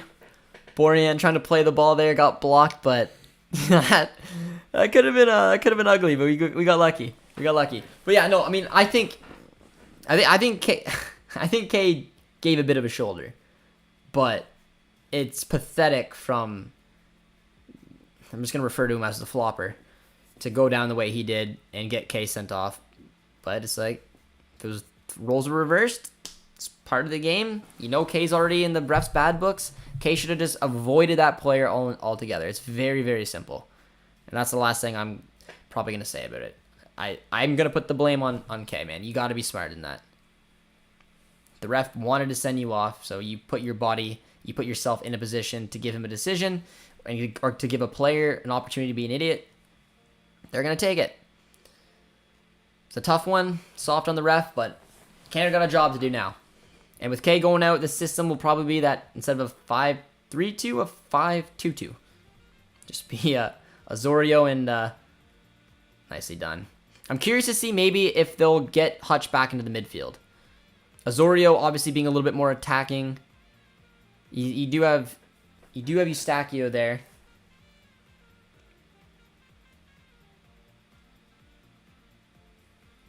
Lorraine as well. But I'm not sure exactly what the game plan is going to be for him. Oh, nicely done. Look at Richie. Oh, but he lost it and he gets the foul, though. Nice little run from Richie Lorraine. He's had a couple good ones today. Who's winning? It's 0-0 right now. Richie has been good, man. He's had a lot of good... Look at this run. Once again, if he wasn't a little fouled there. I wish Atiba was still around, or de Guzman. Atiba's playing right now. He's playing at the central center back in a back three, our seasoned vet. De Guzman is not around anymore. He's at the game, covering it on the flip side. Credit to the flopper. Took the drop like a champ. Yeah, it was really hurt, man. It was really hurt. Nice ball. Finds Jonathan Osorio. Making things very interesting in ourselves going down to 10 men. Good night from Brazil. Take care, my man. If you guys are just tuning in, be sure to drop a like, drop a sub as well if you guys are new to the channel. Let me know where you guys are tuning in from. Interesting, we got a nice Brazilian tuning in as well, which is pretty cool. Says he's piecing off the bed though, and I understand that. Hutches look pretty composed from the back. I really like that decision from Herdman. Even though I know, oh, here comes Tajon Buchanan. It's a wrong decision, my man. Wins himself a corner, which is fine, but right there, he could have cut that back. I just think he's in his head a little bit. I'm rooting for Canada, but our guys whine way too much. You hate to see it. Caleb, who's whining? Our players or our fans? Plan should be to defend well and use our speed in the counterattacks. Yeah, it's interesting though because Canada's, part of the strategy of kind of playing in transition a little bit, specifically when you're down a man, is the fact that Costa Rica should have more of the ball. So you sit back, you defend, and you use Richie and Buchanan to their advantages and hit on the break. The interesting thing is because that's the exact way that Costa Rica actually play. So even though we're down a man, which we're obviously more vulnerable than Costa Rica's going to be, Costa Rica's game plan is to sit back. So it's going to be interesting because I think even since the red card, Canada has had more of the possession. So it's going to be opportunities like this when Costa Rica start putting some bodies forward to see what happens here. That's not a red, but K sure is a little baby. wouldn't say he's a baby. I don't think he was very. I don't think he was bright to walk into him the way that he does. If Panama doesn't pull another shenanigans and Mexico wins, they qualify automatically. Panama just doesn't win, we qualify. If Panama doesn't win, we qualify. They're on 18 points. We're 26 at the moment. Even if we, Is that game over or just on the? there's 3 minutes left. All right, Honduras, find a way to kill this thing off. We got a set piece coming in. It's a good ball, but Borjan there, he is. Attaboy.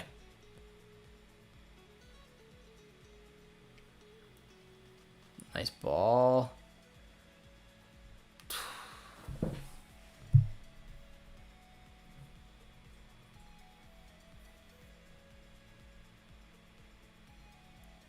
Oh, that makes things difficult. Do we say we qualify if Panama draw? Yeah, if Panama draws, they're on 18. And even if they win the next 2, they only get to 24. But this now puts That's at 25. yeah, but what Costa Rica now? So, yeah, that could be Yeah. a factor. That would put them up to Isn't it? 19. And us to 25. So they could technically tie Canada, so it wouldn't get automatic yet. That's if Canada loses the next 3 games and Costa Rica wins. It's a good ball there from Campbell. Really good cross and puts Canada in a tough position, man. Down 1-0.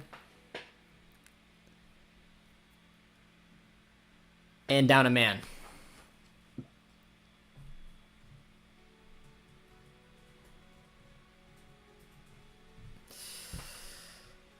A lot of F words in the chat.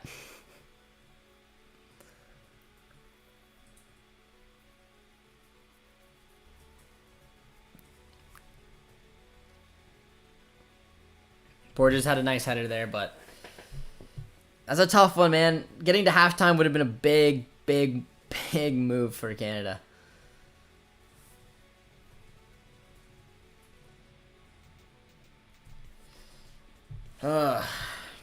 What the bleep, says Steve. Yeah, it was a well-worked goal, to be fair, from Costa Rica. It's a tough time to concede. Just before halftime, and you're down a man. Things aren't looking too bright right now for Canada.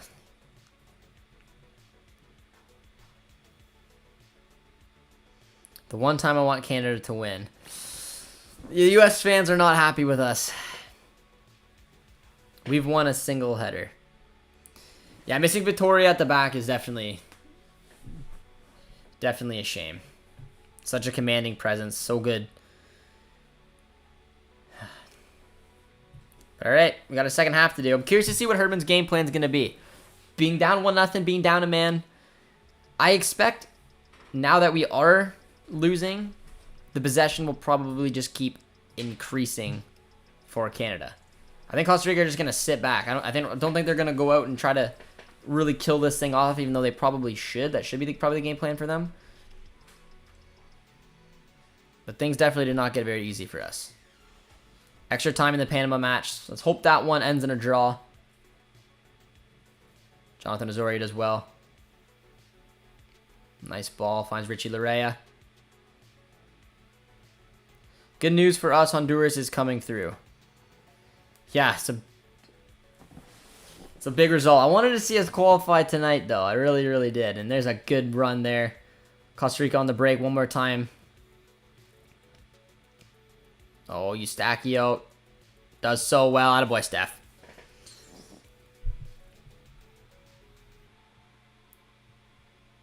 Oh, man. If Canada's playing like Maple Leafs, I want the U.S. launch a lot of goals versus Mexico.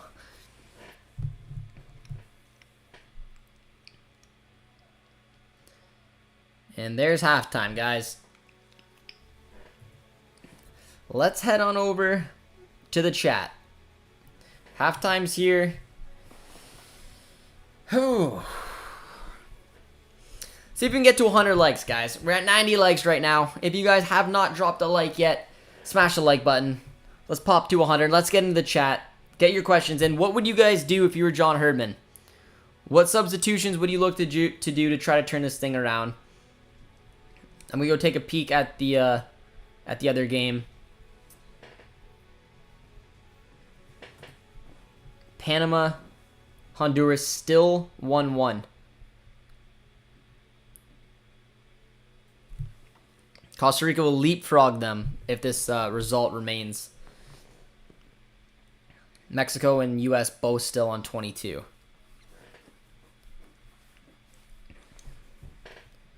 Let's take a look at Canada's bench.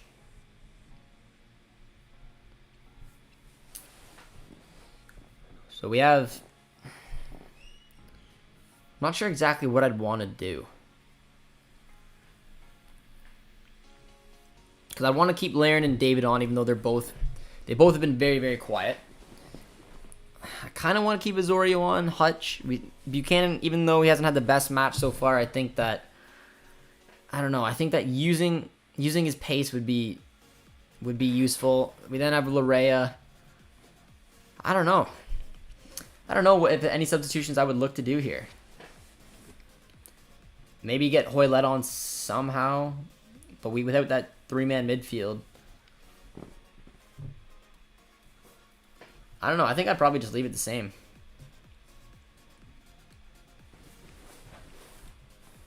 Larin and David up top. Or Larin on. Oh, where's that? Oh, you guys crushed it. We're already at 100 likes. You guys are laughing. Larin off. David up top. Miller on. Stay in the 4-4-1. I don't mind that, Zach. I don't mind that at all. Adds a different little bit of pace on each side, having Buchanan and Miller down the wings. You have your two-man midfield still. Osorio can create. Eustachio is there as well. Can drop deep. And then you have one striker unit. I don't mind that, but considering we're losing, I don't know how much I want to take one of them off, even though, again, they've both been very, very quiet. It's tough. Heavy attack, nothing to lose. One good thing about Atiba at the back is that he can slide into midfield if Costa Rica can see possession. That's true. He can just simply step up. I want to see Cavallini later in the game. Herdman will have to do some changes. I think that we can manage a draw. I think Cavallini will come on more than likely last 10 minutes, maybe. I think we will see Cavallini, given the fact that if you get Miller and Buchanan running down the wings, Cavallini's a solid option to have. Big presence in the air. I would put everyone in the defense and try to explore on the counter. Osorio out. Later, Hutch out. Kamal Miller without Vittoria is weak. Kamal hasn't won a headed ball in 3 years. Tony, not impressed with her, man. In order for Canada to qualify with a loss, Panama needs to lose or draw, and the U.S. needs to lose. Okay. Interesting. So I didn't know that. Just off the top of my head, so we had a nice information there that I guess Canada could still potentially qualify tonight. Let's take a look. Did the Panama game end? No, it's in the 96th minute. How many added minutes were there?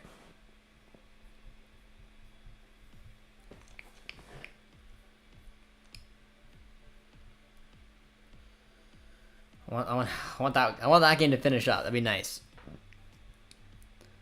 Frustrated by Kea. It's so rigged.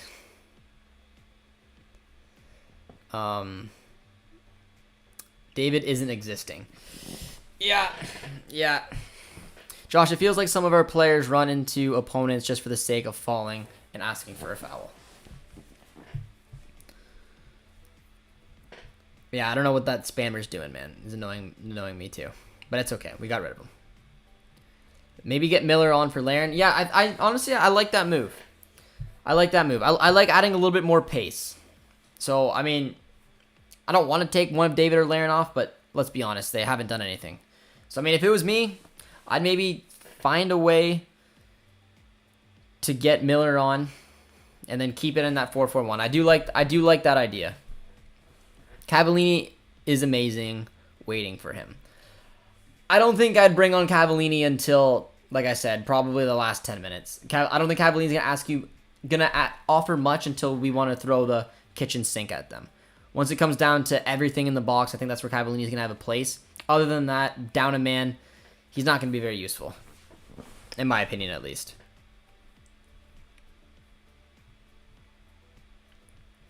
Attacking forward off for an attacking midfielder. Try to draw Costa Rica forward and hit on the counter. And that's going to be part of I think the interesting tactic that they're going to do is Costa Rica's a side that likes to sit back, give their opposition possession. But now considering their opposition has 10 men, I'm very curious to see the way that this thing's going to play out. The Panama game ended? All right, the Panama game has ended, ladies and gentlemen. Ended 1-1, so that's good. That is good.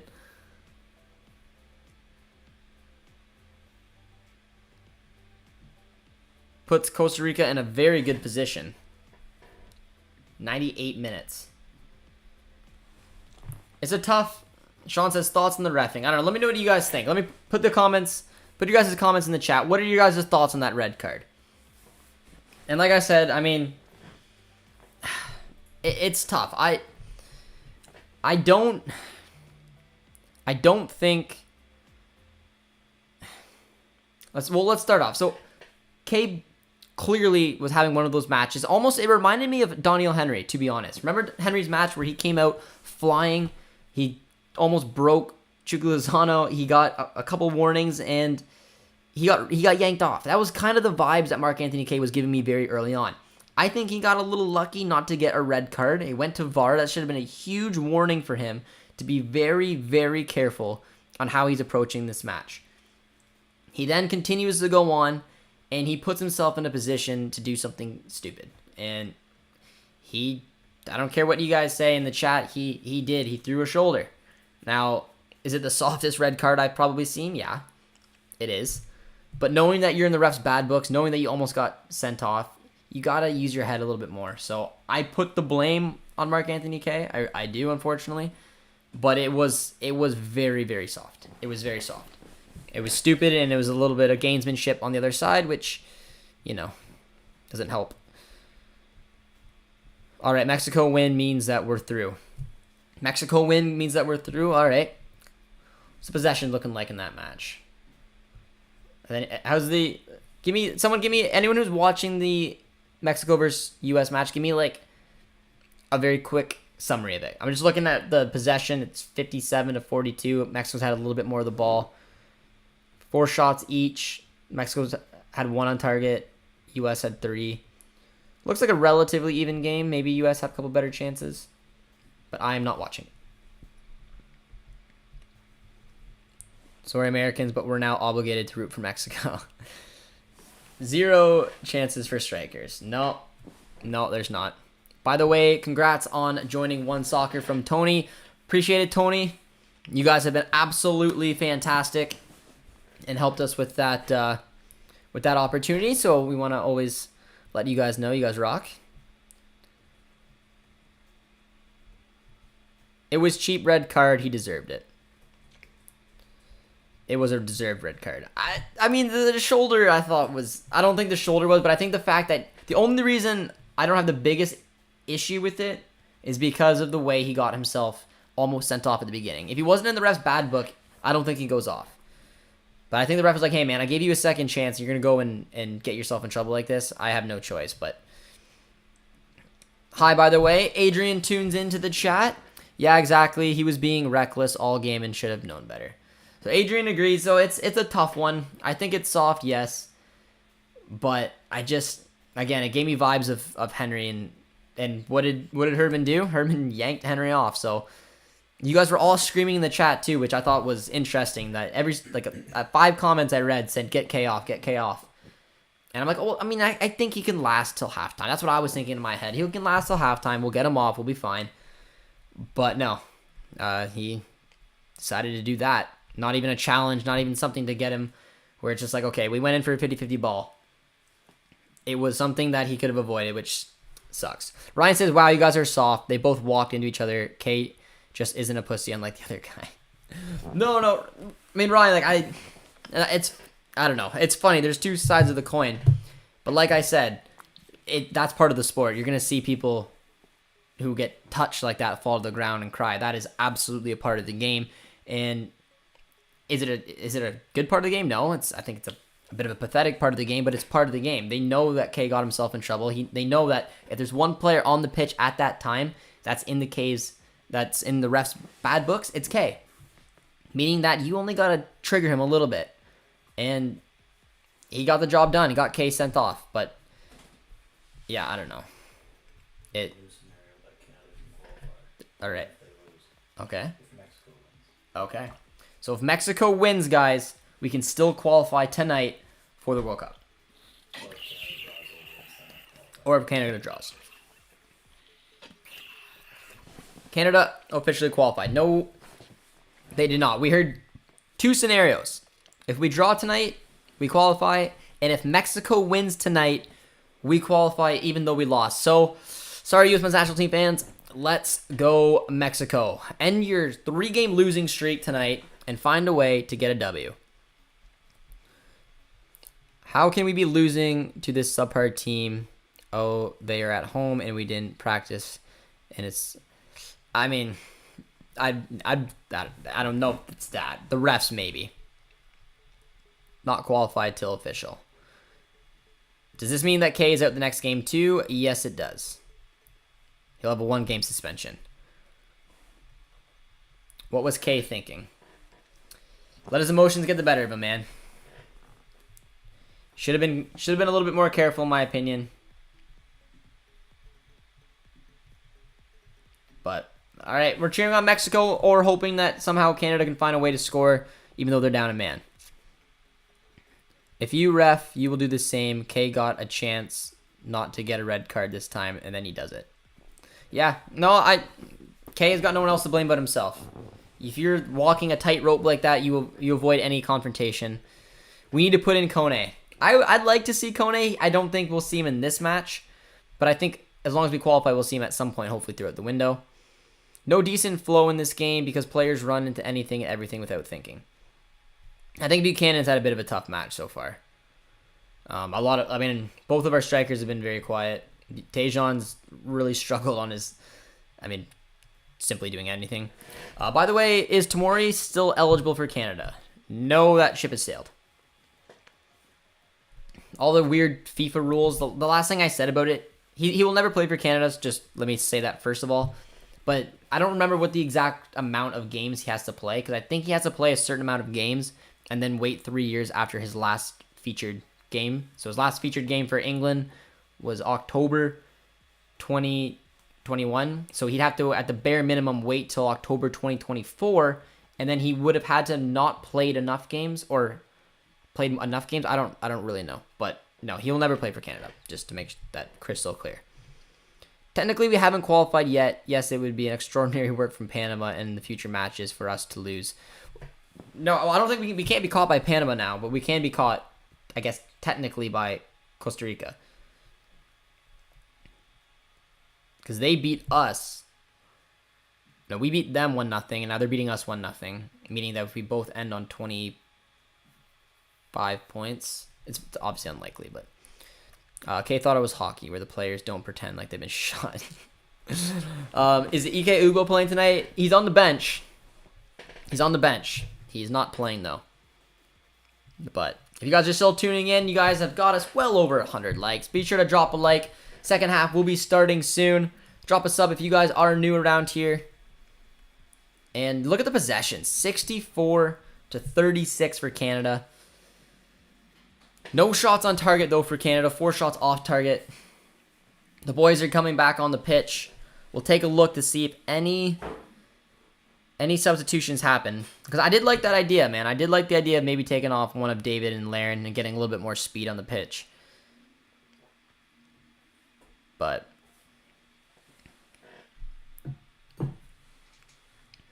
Canada is probably already qualified because Panama draw, Costa Rica is losing. They can only go 22, 23 points, and Canada's at 20. Yeah, I mean, we had a 99.5% chance of qualifying. Like, we're we're probably going to qualify. Even if we go 0-3, the chances are we're still going to qualify. But I want to do it tonight. So let's hope Canada can find a way to score or Mexico can pull off a W. Buchanan at least is playing some. Lair and David are not in the game.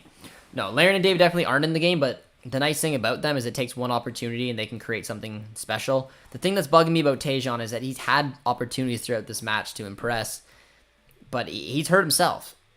He's made the wrong decision, made the wrong pass, or simply just had a poor touch. But we're back underway. Second half, 10 men Canada, 11 men Costa Rica. We are down. And like I just mentioned, we had 64% of the possession, and I bet you that doesn't change too much. I bet you we're going to continue to have a large amount of possession. We're good for a goal. Are we playing for a draw? We're absolutely playing for a draw. If we get a draw, we qualify to the World Cup. As simple as you like. But somehow, I guess, because Panama drew, and if Mexico win, we qualify tonight as well, even if we lose. But there comes Richie. Look at Richie. Look at that. Fuller has got nothing. Richie Larea. Oh, Richie! Oh, so many red shirts. It's a good run. In Costa Rica now, tired to get some game, but no luck from New Brunswick. Loads of support for Costa Rica.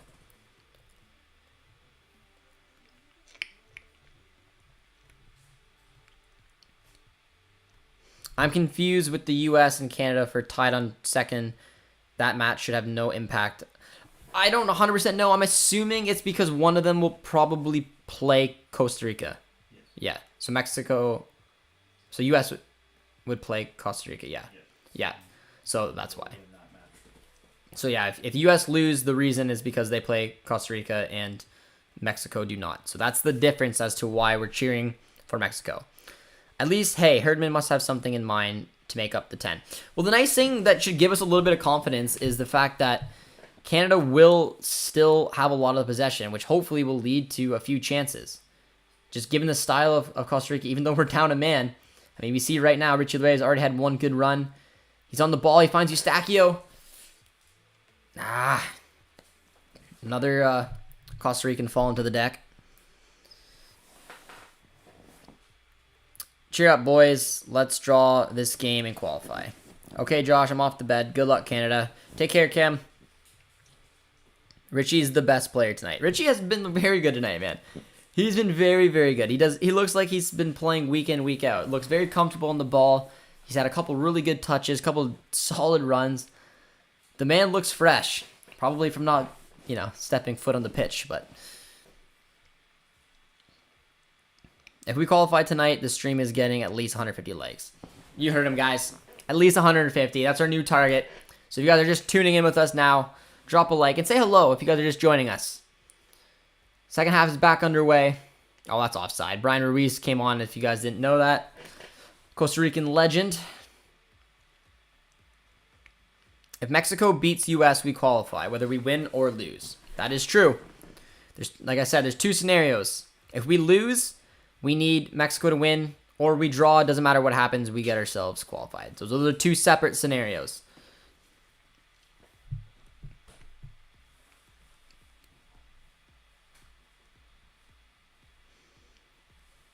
You can tell how jinxed we are as fans. We're already trying to figure out how to advance if we lose every game. Yeah, let's not lose every game in this window. That's a good ball. Look at Richie Larea. Oh, that's a foul, ref.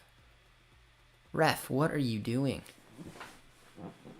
I give that red card to Kay, but you're not gonna call a foul when when Larea gets jumped to the ground. That's a good ball for Tejan Buchanan. Tejan, no! Oh, what a ball from Eustachio, and what a touch. That was much better from Tejan, but he needed to find a way to put that in the back of the net. Tejan, he's feeling it, and punts that one over.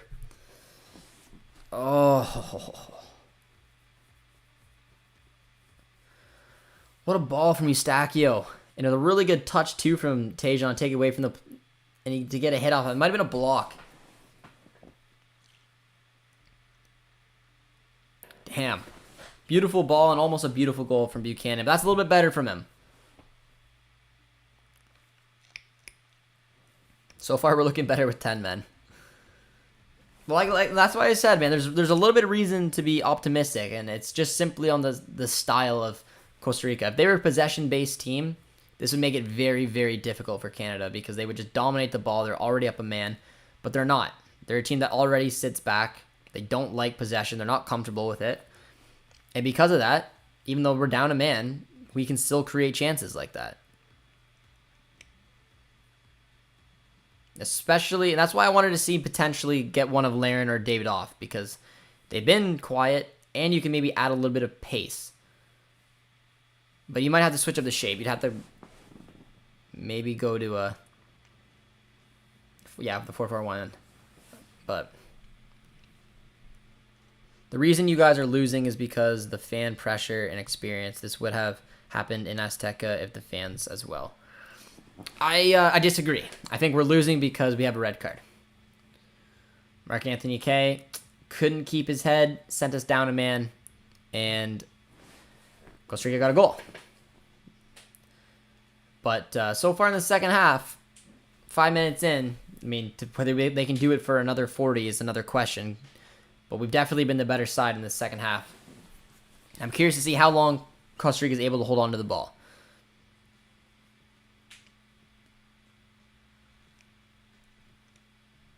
Oh, good little shot there. Navis is playing again. Do you think U.S. will qualify for the World Cup? I do. I think Canada, Mexico, U.S., and now leaning a little bit more towards Costa Rica to get that Final Four spot.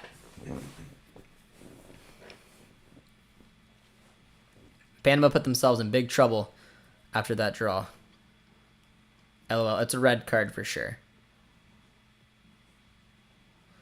Yeah, I mean, I wouldn't say for sure. I don't think that body check. I shouldn't even say that. I don't think that nudge was a yellow, but I think the fact that he got himself in that position in the first place gave the ref no choice. He's like, you know what? If you're gonna be like this, I'm sending you off. Costa Rica is just better. No.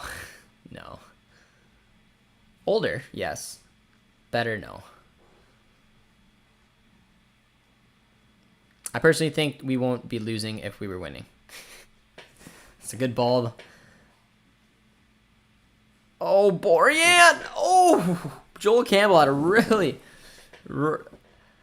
really good opportunity there. Damn. Campbell showing his skill set there.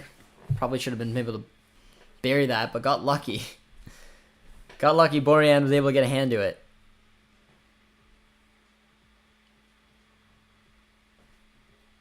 Zorio. So, game's opening up a little bit, though.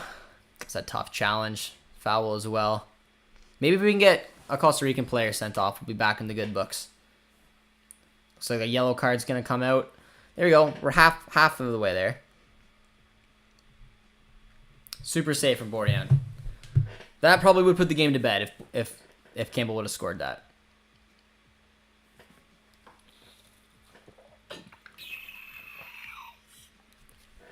Panama has Mexico and Canada left. Oh, Panama's got a tough window. I didn't know that's who Panama had left. Damn. We got a good opportunity coming up here. Free kick, but so many red shirts, man. No one in a black shirt was anywhere near that. But that's tough for Panama. Not getting the 3 points against Honduras at home. And now you got Mexico and Canada left. That is... Oh, Tejan. Nice. Got another dangerous opportunity coming up. Buchanan, he's feeling it, man. Buchanan's feeling it. Like I said, in the first half, he had his opportunities to do something. He just simply tripped over himself pretty much every opportunity he had. The second half, he looks a lot better. Looks a lot more assured, looks a lot more straightforward. And I think being down a man has kind of got that in his mindset where he's like, hey, maybe put the trickery aside for a little bit. We need to be a little bit more straightforward here. And that was a good foul he won. Eustachio was over the ball. Good opportunity here to whip something in. Oh, it's a terrible delivery. Oh, nice turn, though, from David. Oh. They're calling for a handball. That's a really good turn from Jonathan David, though. First thing I've seen him do all match. I didn't like the delivery from Eustachio, but look at this turn right here from David. Yep. See ya. No, that's not a foul. Or that's not a handball. His hands are literally behind his body. No, it's not match fixing. Here comes Eustachio. Going deep, but it's a poor hit. Mexico with 5-on-3 took a weak shot right at the keeper. Come on, Mexico. You need to win tonight to qualify Canada. 71% possession for Mexico. Really, I checked the stats at halftime. It said it was like 51. Or if it was 59-41. Nicely done from Richie Larea. Look at Larea. Looking for Tejan. Took the wrong decision, I think, there. Runs into traffic. Finds Eustachio. Richie's had a really good game. Was Tejan even touched there? Yeah. You can see in the replay they got his foot and they dragged him out. It's a good call by the ref. Buchanan's playing a little bit more centrally though. Something we saw him do at the Gold Cup when they played Mexico in the semis. When times get a little bit desperate, you see Tejan come more as a kind of floating role.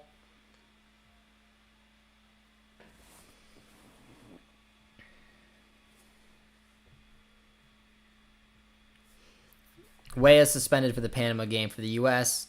Gio's playing now. Love for Richie. Who's the fourth place team in the playoff going to play against? The winner of Oceania, which would just say probably New Zealand.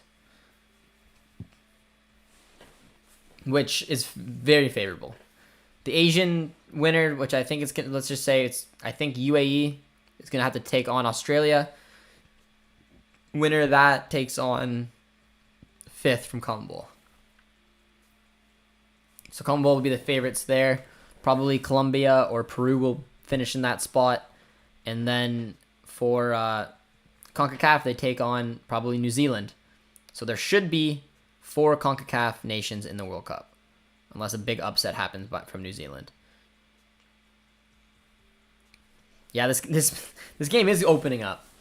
But it's mostly been because possession has just simply fallen to Canada. That's a good ball. Finds Alistair Johnston. It's a tough cross. I think Papua New Guinea is going to something like that, yeah. Canada home against Jamaica on Sunday, in Panama on Wednesday. Lozano wastes big chances. He unleashed a shot from the edge of the box, and it goes narrowly over the crossbar. The ball goes out of play, and the U.S. have a goal kick. Paul's keeping us right up to date. Johnston is so sneaky. Solomon Islands, yeah. Buchanan needs to play center. The thing I liked watching about Buchanan when we played Mexico in the semifinals was without David there, without Davies there, it was his team. And he made it his team. He basically just came up and said, "All right, give me the ball." He almost looked like how Messi plays when Messi just demands the ball every second he got. Doesn't matter where you are, he's gonna come to you, just lay it off to him, and I'm gonna. No, that's a poor touch from Eustachio. Borges is on it. Finds Joel Campbell. Oh, but nicely done to find Richie Larea. And this is what you want, the switch in transition. Not a lot of run. Oh, that was a good ball. But Buchanan basically just said, all right, I'm going all over the pitch. Give me the ball. I'm going to make something special here. And that's exactly what Buchanan did in that Mexico game, which obviously led to the goal he scored. And you can kind of see it a little bit in this match. When we have possession, he's going to the ball. He wants it. He wants to make something happen. And it's something that I absolutely love about him. Iraq won, so the U8 won against the UAE and Iraq. Iraq won on UAE, so Iraq is facing Australia. There's one match left, isn't there still? But actually, I think you're right. I think Iraq jumped over UAE in the standings if I think back to it. But I think there's one match left. But I think that UAE is playing a tough side and Iraq's playing an easy side. So yeah, I think Iraq is going to take on Australia. Winner of that will have to take on the Commonwealth 5th place. But here's a good opportunity here. Kamal Miller. Nah, wins a corner though.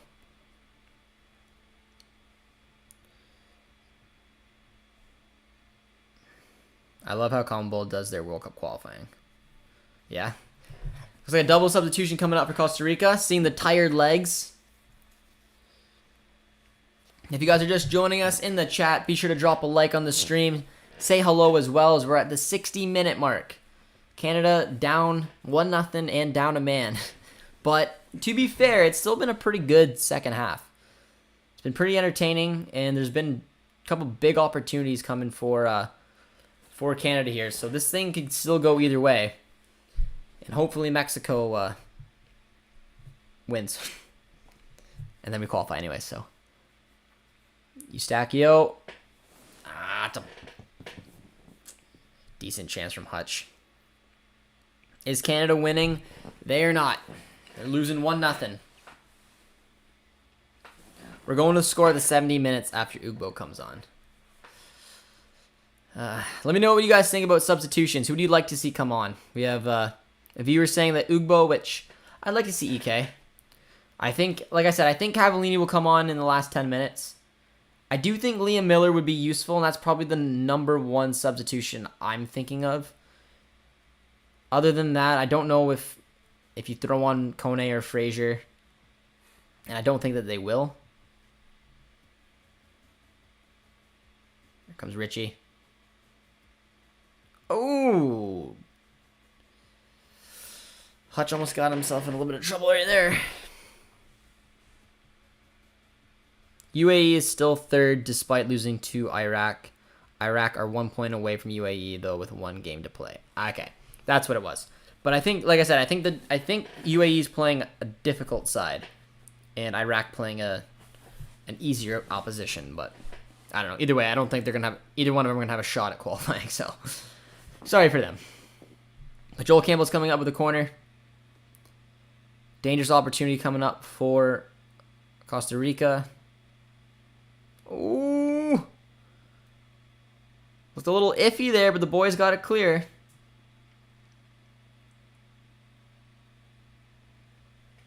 Tejan will get the equalizer. I think he's the one who's looking most likely. I agree with you. I'm hoping they can find something special coming up. I don't want them to go be undefeated till now and then lose their way into the World Cup. It feels weird. But I do want them to qualify tonight. So I mean, if it's a loss and Mexico wins, I'll have to take it.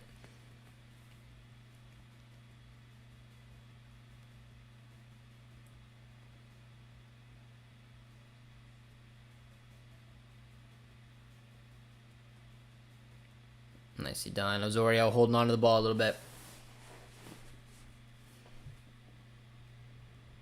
Nicely done. What a run from Eustachio. Steph! No!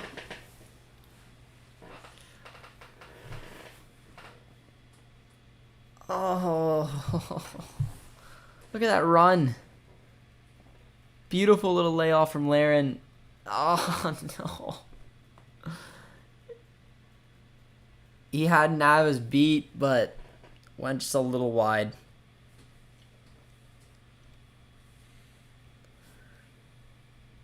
Oh, that's a huge opportunity.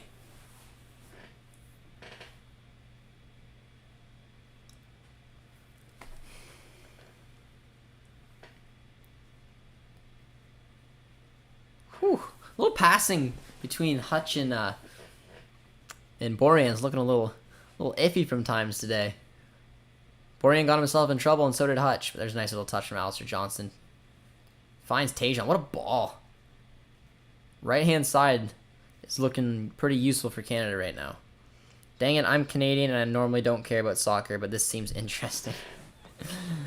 Hey, that's what this group is doing. It's bringing a country together, surrounding a very special group of guys who are very close to qualifying for the World Cup. So, Tajon, as a Canadian, you should care. This is a big opportunity. Cavallini with the clutch header on the 90th. Is Liam Fraser in the squad? He is. I don't know if Liam Fraser is the answer though. Like I don't know. I'm just thinking from the bench, who do I think could come on and add? Unless you want to take off one of the 3 center backs and play a 4. I don't know what system we're playing right now. We're playing a. No, that doesn't really work. Because I don't know. I don't know if I want to take off Osorio or Eustaquio. I think they're both fine in the middle. I don't even know if I want to take off David or Larin that much, but I kind of want to find a way to get Miller on.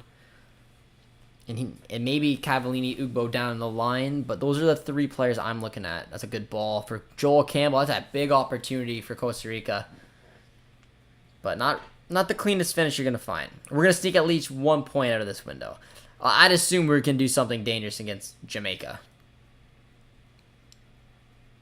I want to see Canada finding space. And then taking some shots. Fraser is but on bad form.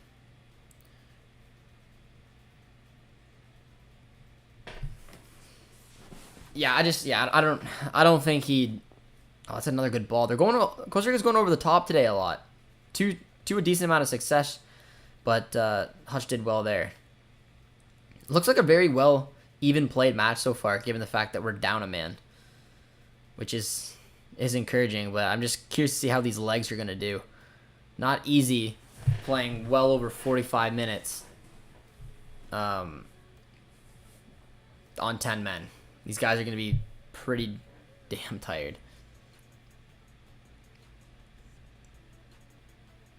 Nice ball, Eustaquio. Nicely done. Much better from Canada.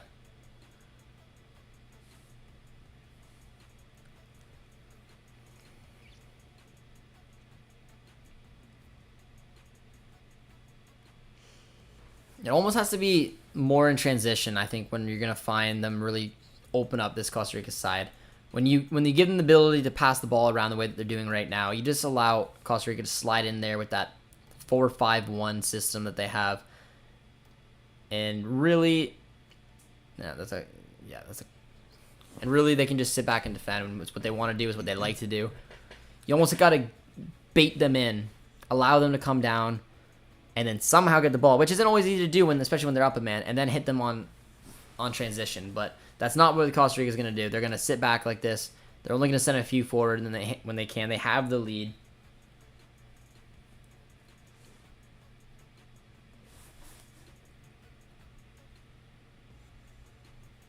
Hoylett coming in. So there's injury right now.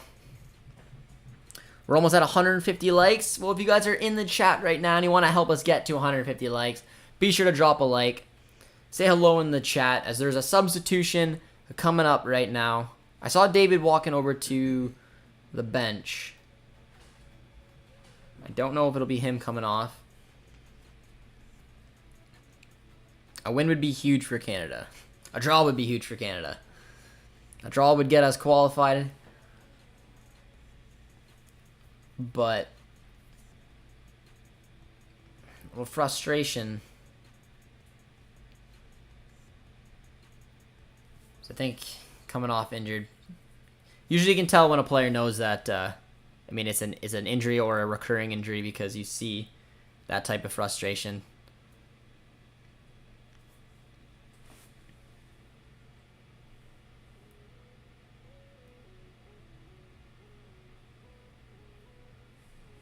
We've been on 140, 139, now 140 for so long time. We're teasing it around. We got a free kick coming up. Canada did not do any substitutions. Costa Rica did. Eustaquio was over the ball. Oh, no, we did. Well, that's on. Who came off? Dave? Or Larin? No. I don't know. I can't even tell who came off. Anybody know who came off for Hoylett?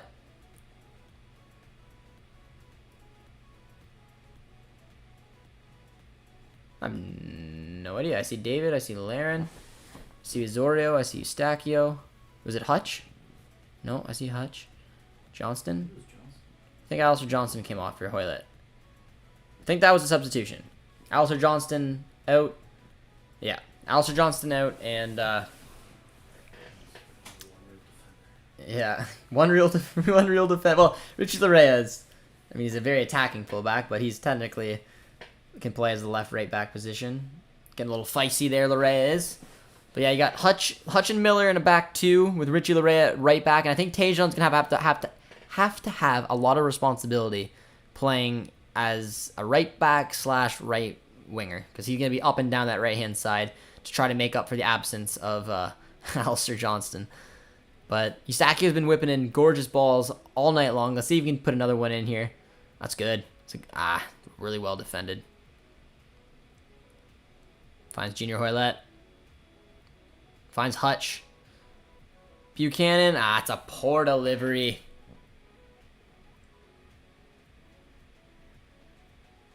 Eustachio seems a lot more confident since his move to Porto. As he should. Playing on a massive club. He earned the move. A little bit frustrating for him though. Oh, that's a good ball. Not being able to play, but it doesn't seem like it's affecting him. I think he's had a pretty good game today as well.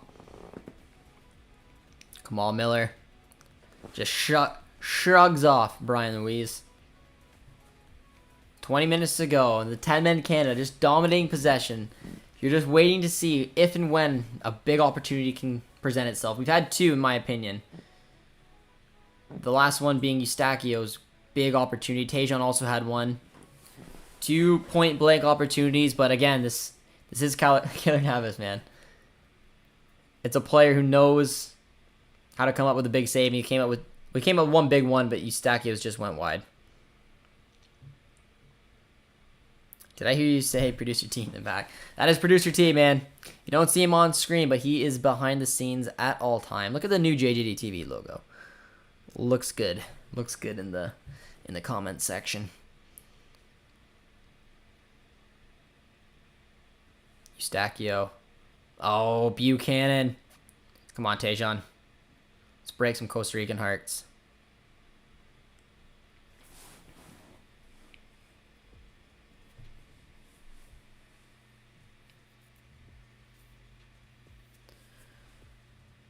They're so stacked. There's so many red shirts. They're parked. They're defending very properly, very well. They know the job that they have to do. I think it's going to be difficult for Canada to try to break them down this way. That's a poor clearance, though. Put them under a little bit of pressure. Nicely done.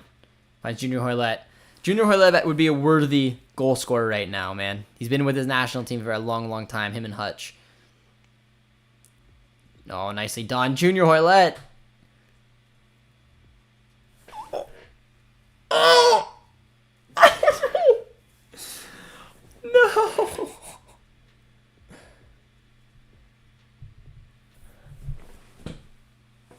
Junior Hoylett. How did that not go in? Oh, Tajon. Had 2 point-blank opportunities. Header off the crossbar, and it got his own rebound, and then just skied it. Oh my god.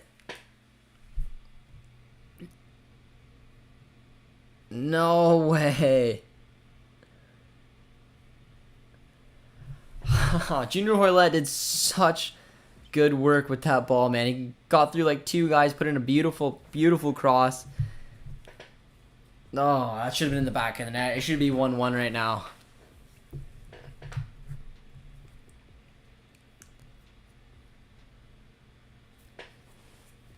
A lot of OMGs.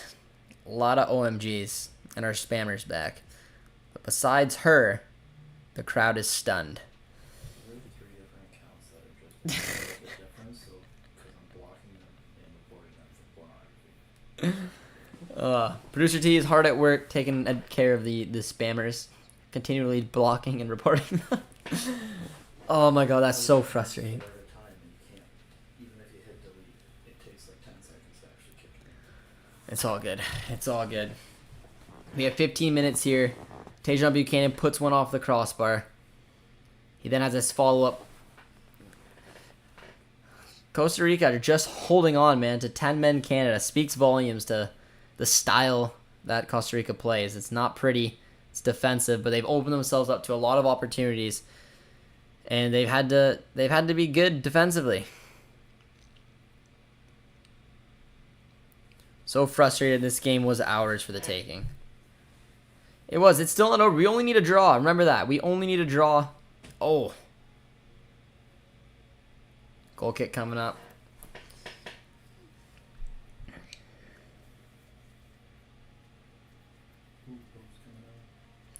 Ugbo's coming on, guys. I wonder if it's going to be Laren, David. Did you see him warming up, or? Ugbo's warming up, guys. So that's interesting. It's interesting. I'm wondering I'm trying to think who may come off. You'd assume David or Laren. They haven't been overly good. Steph's been really good. That's a good ball. Finds David. Very well done. To our right wing back.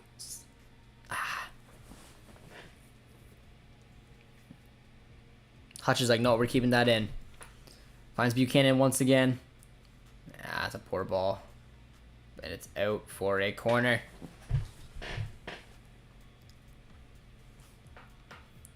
Panama can only get 24 points max. Costa Rica can get 25 max. But we beat them by goal difference, right? Yeah. But it's not official. It's not official. Like, guys, we're going to qualify. Especially after the Panama draw. But it's not official. I mean, Costa Rica could win 10-0 each match, but yeah, as long as we win, if we lose 1-0, we also won 1-0. So then it goes down to, I believe, goal differential, which I think we dominated in. Nice clearance from Keylor Navas.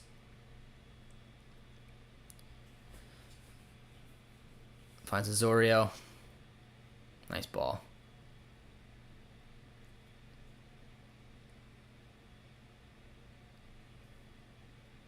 Hutch does well. It's getting down to the nitty-gritty. Do you think Canada still has a chance? Absolutely. They've been down to 10 men since like the 35th minute, and they've been the better team by far. But Costa Rica got their goal. They got the result that they wanted, and they had absolutely zero interest in attacking. So they basically got their 1-0 lead, and even though they were up a man, they decided to play very defensively and see this thing out. So by doing that, they've given a lot of opportunities. Canada's had 3 opportunities. They should have put the ball in the back of the net. Buchanan had 2 big opportunities, and Osorio just went down there, called for the substitution. It's interesting. Another center mid going out. So maybe Hoylette's playing centrally. Kone's coming in. All right, guys. Get the debut. Ismail Kone. Let's drop some love in the chat for the guy, the young 19-year-old man making his debut. Let's see if he can come on, score a goal, and send Canada to the World Cup. What a debut that would. What an international debut that would be. Oh, foul on Richie Larea. Where's Jonathan Osorio? Get him off. He's hurt. What a story that would be. Making your international debut, scoring the goal, sending you to the World Cup. But it's a double substitution. Osorio's coming out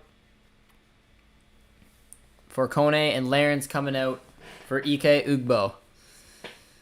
Show our boy Kone some love in the chat, guys. We got 12 minutes to go. We had 3 point-blank opportunities. Tajon hitting the bar, having another opportunity, and Eustachio just missing wide.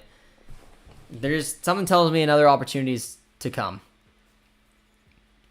Just whether Keylor Navas gets in the way, but Ismail Kone's first touch, rocking the number 6 from his teammate Samuel Piet. Keep an eye on One Soccer over the next couple of days, guys. You're gonna see a nice little piece by yours truly on Ismail Kone. Just letting you guys know. Nice ball. Finds Kamal Miller. Ooh, that was a dangerous ball. Here comes Tejan. Kone leaves it for Eustachio. Kendall Watson, big man.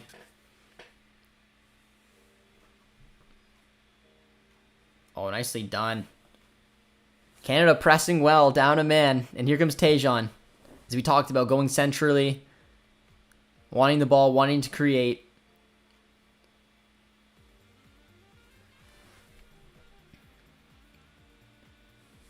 Steph. Buchanan's not on the right side now. They're going to have to switch it back over. And finds Hoylett. It's a deep ball. Costa Rican back four have been absolute rocks. Kone has been capped. Nice ball. Finds Larea. It's a soft touch. Oh, we got 10 to go. Costa Rica playing old school Italian kiddie bar. Yeah, they're playing some ugly football, but they got the result that they're looking for right now, and they're gonna try to see it out.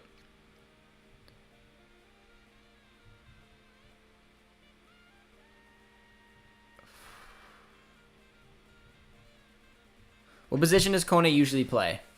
He's a box-to-box midfielder.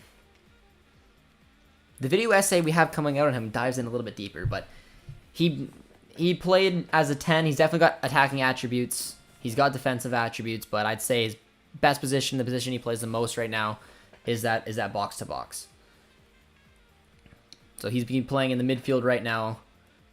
I mean, if you watch a couple of his driving runs he has, man, the kid's good. He doesn't like to slow things down. He doesn't like to pass backwards. So he's a good option to bring on here. But if you guys are just joining us, let's give Canada a little bit of love here. Be sure to drop a like on the stream. Maybe pop in a little Canadian flag, man.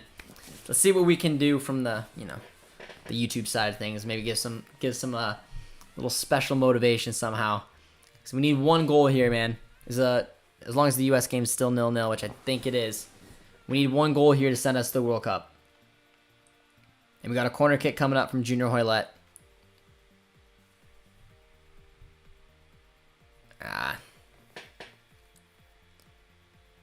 Very easily defended.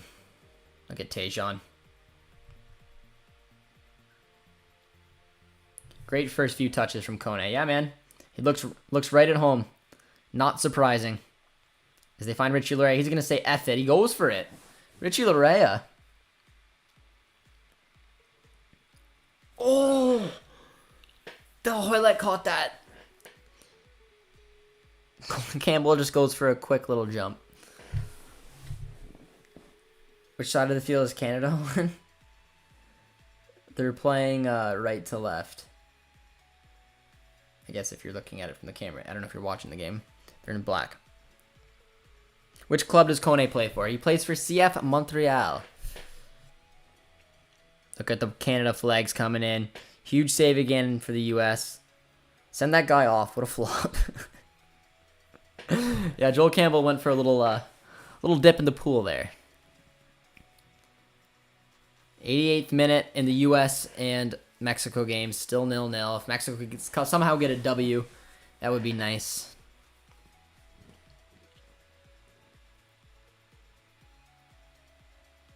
Oh, it's a poor ball from Eustachio.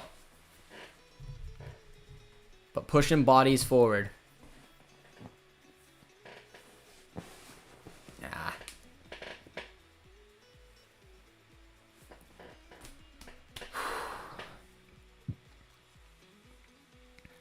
I'm expecting Cavallini to be the last substitution. Because who do we have? We have Hoylett on, Ugbo on, Kone on. So we still have two, but I don't see two other ones. Maybe. No, I see Cavallini, and But I don't know who he's going to come on for. Maybe. Yeah, I have no idea. Maybe David, just to get that aerial presence in. Because again, just the way that Costa Rica are going to play this match out, man, they're not gonna attack. They haven't attacked this entire second half. They're certainly not going to do it in the last 5 minutes, which means potentially having an opportunity to cross the ball in might be the way to go. It's so difficult to do against this Costa Rican side, though. As Buchanan did it again, cleared out very easily by Kendall Watson.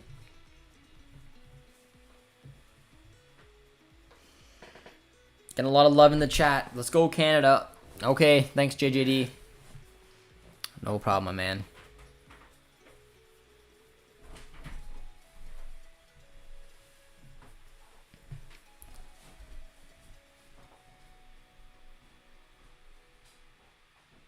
Crossing the ball in won't work. They are too tall. I 100% agree.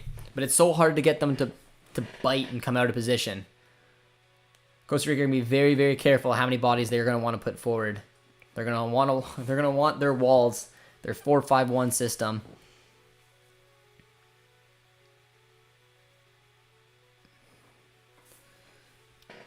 '85th minute.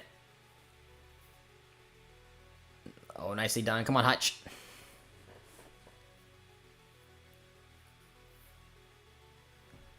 And they got the ball where they want it. Keep it in, Hutch. There we go. And now they're going to revert back, and they're going to allow Canada to come out. If Navas wasn't playing for Costa Rica, we probably would have scored. Yeah. Nice ball from Kone. I mean, we did hit the crossbar. Jonathan David. Oh. Had no support. Hutch has put in a monster performance as well.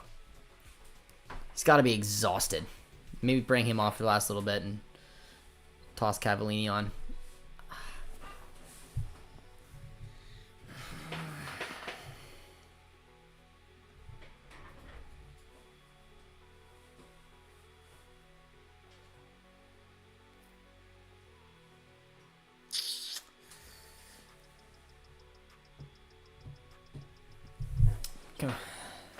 US game still 0-0.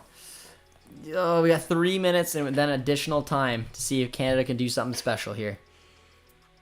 Otherwise, we got to wait till Sunday. Wait till Jamaica.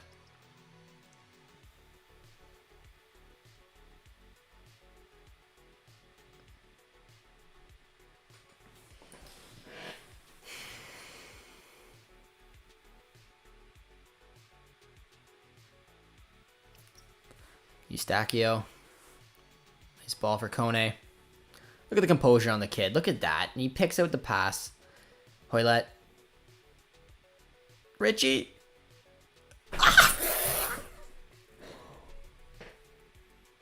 Are you kidding me? Oh my god. That goal would have been created from Kone.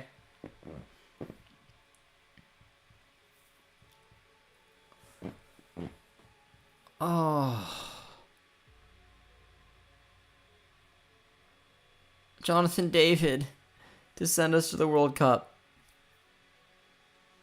Oh, use his hand? Is that what they're saying? No? Hutch. Oh.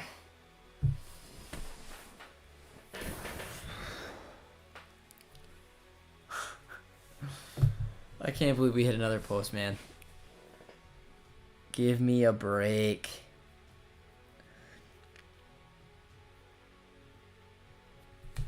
Soccer gods are not with us tonight. Another post. I don't like these short little corners from Eustachio. Richie. God.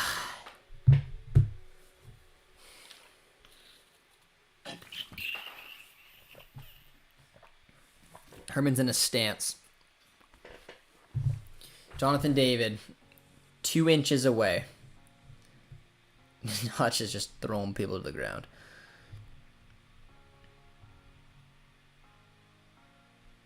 Come on.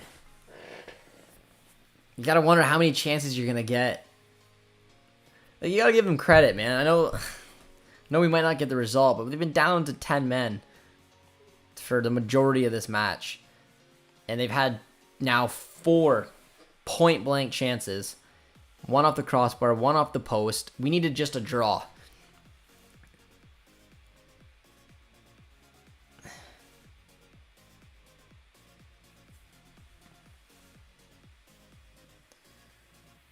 So many red shirts in the box, making it so difficult. It's ended 0-0. Mexico, U.S. tie. There's 3 additional minutes right now. Can Canada send us to the World Cup?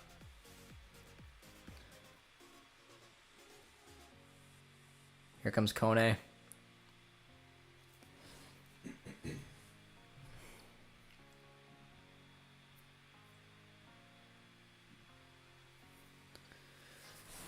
I feel like this would be a good opportunity to get Cavallini on, no?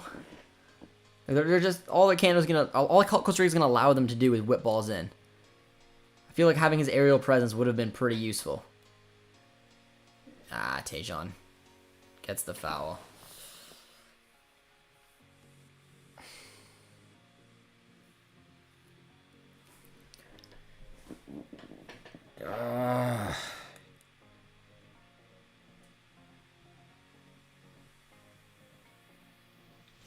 Was that a flop attempt? Probably.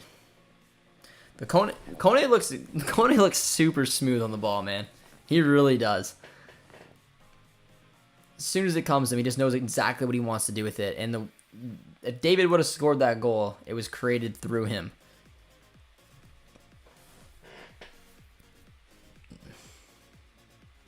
Minute and a half of the 3 minutes played. Another minute and a half to go.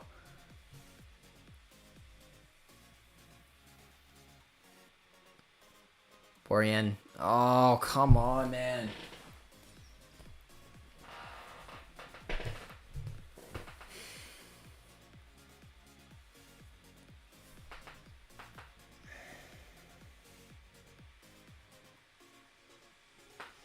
The boys did show a ton of character. Even if they don't get the result, they were the better team by a mile. They could have scored 2 or 3 goals tonight, and they were down a man since the 35th minute. Or whatever it was, 38th minute. But it's still not over. There's still a minute to play. Ismael Kone's on the ball. Finds Larea. Look at... there's so many red shirts. They're making it so difficult. Hutch. Hoylett. Got Tejan. Oh.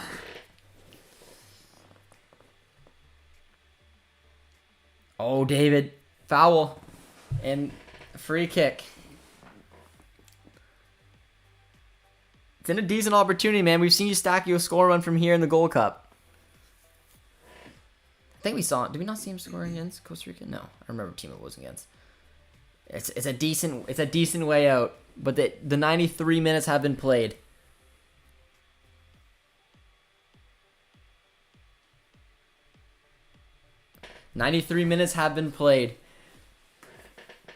Probably one final kick for this match comes from a free kick on decent distance. It's not like unbelievably unrealistic, but it is still a decent distance out.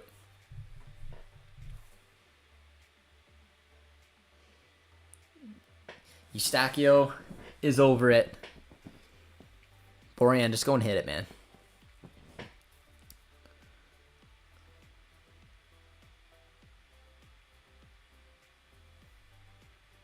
Oh, right at someone's face.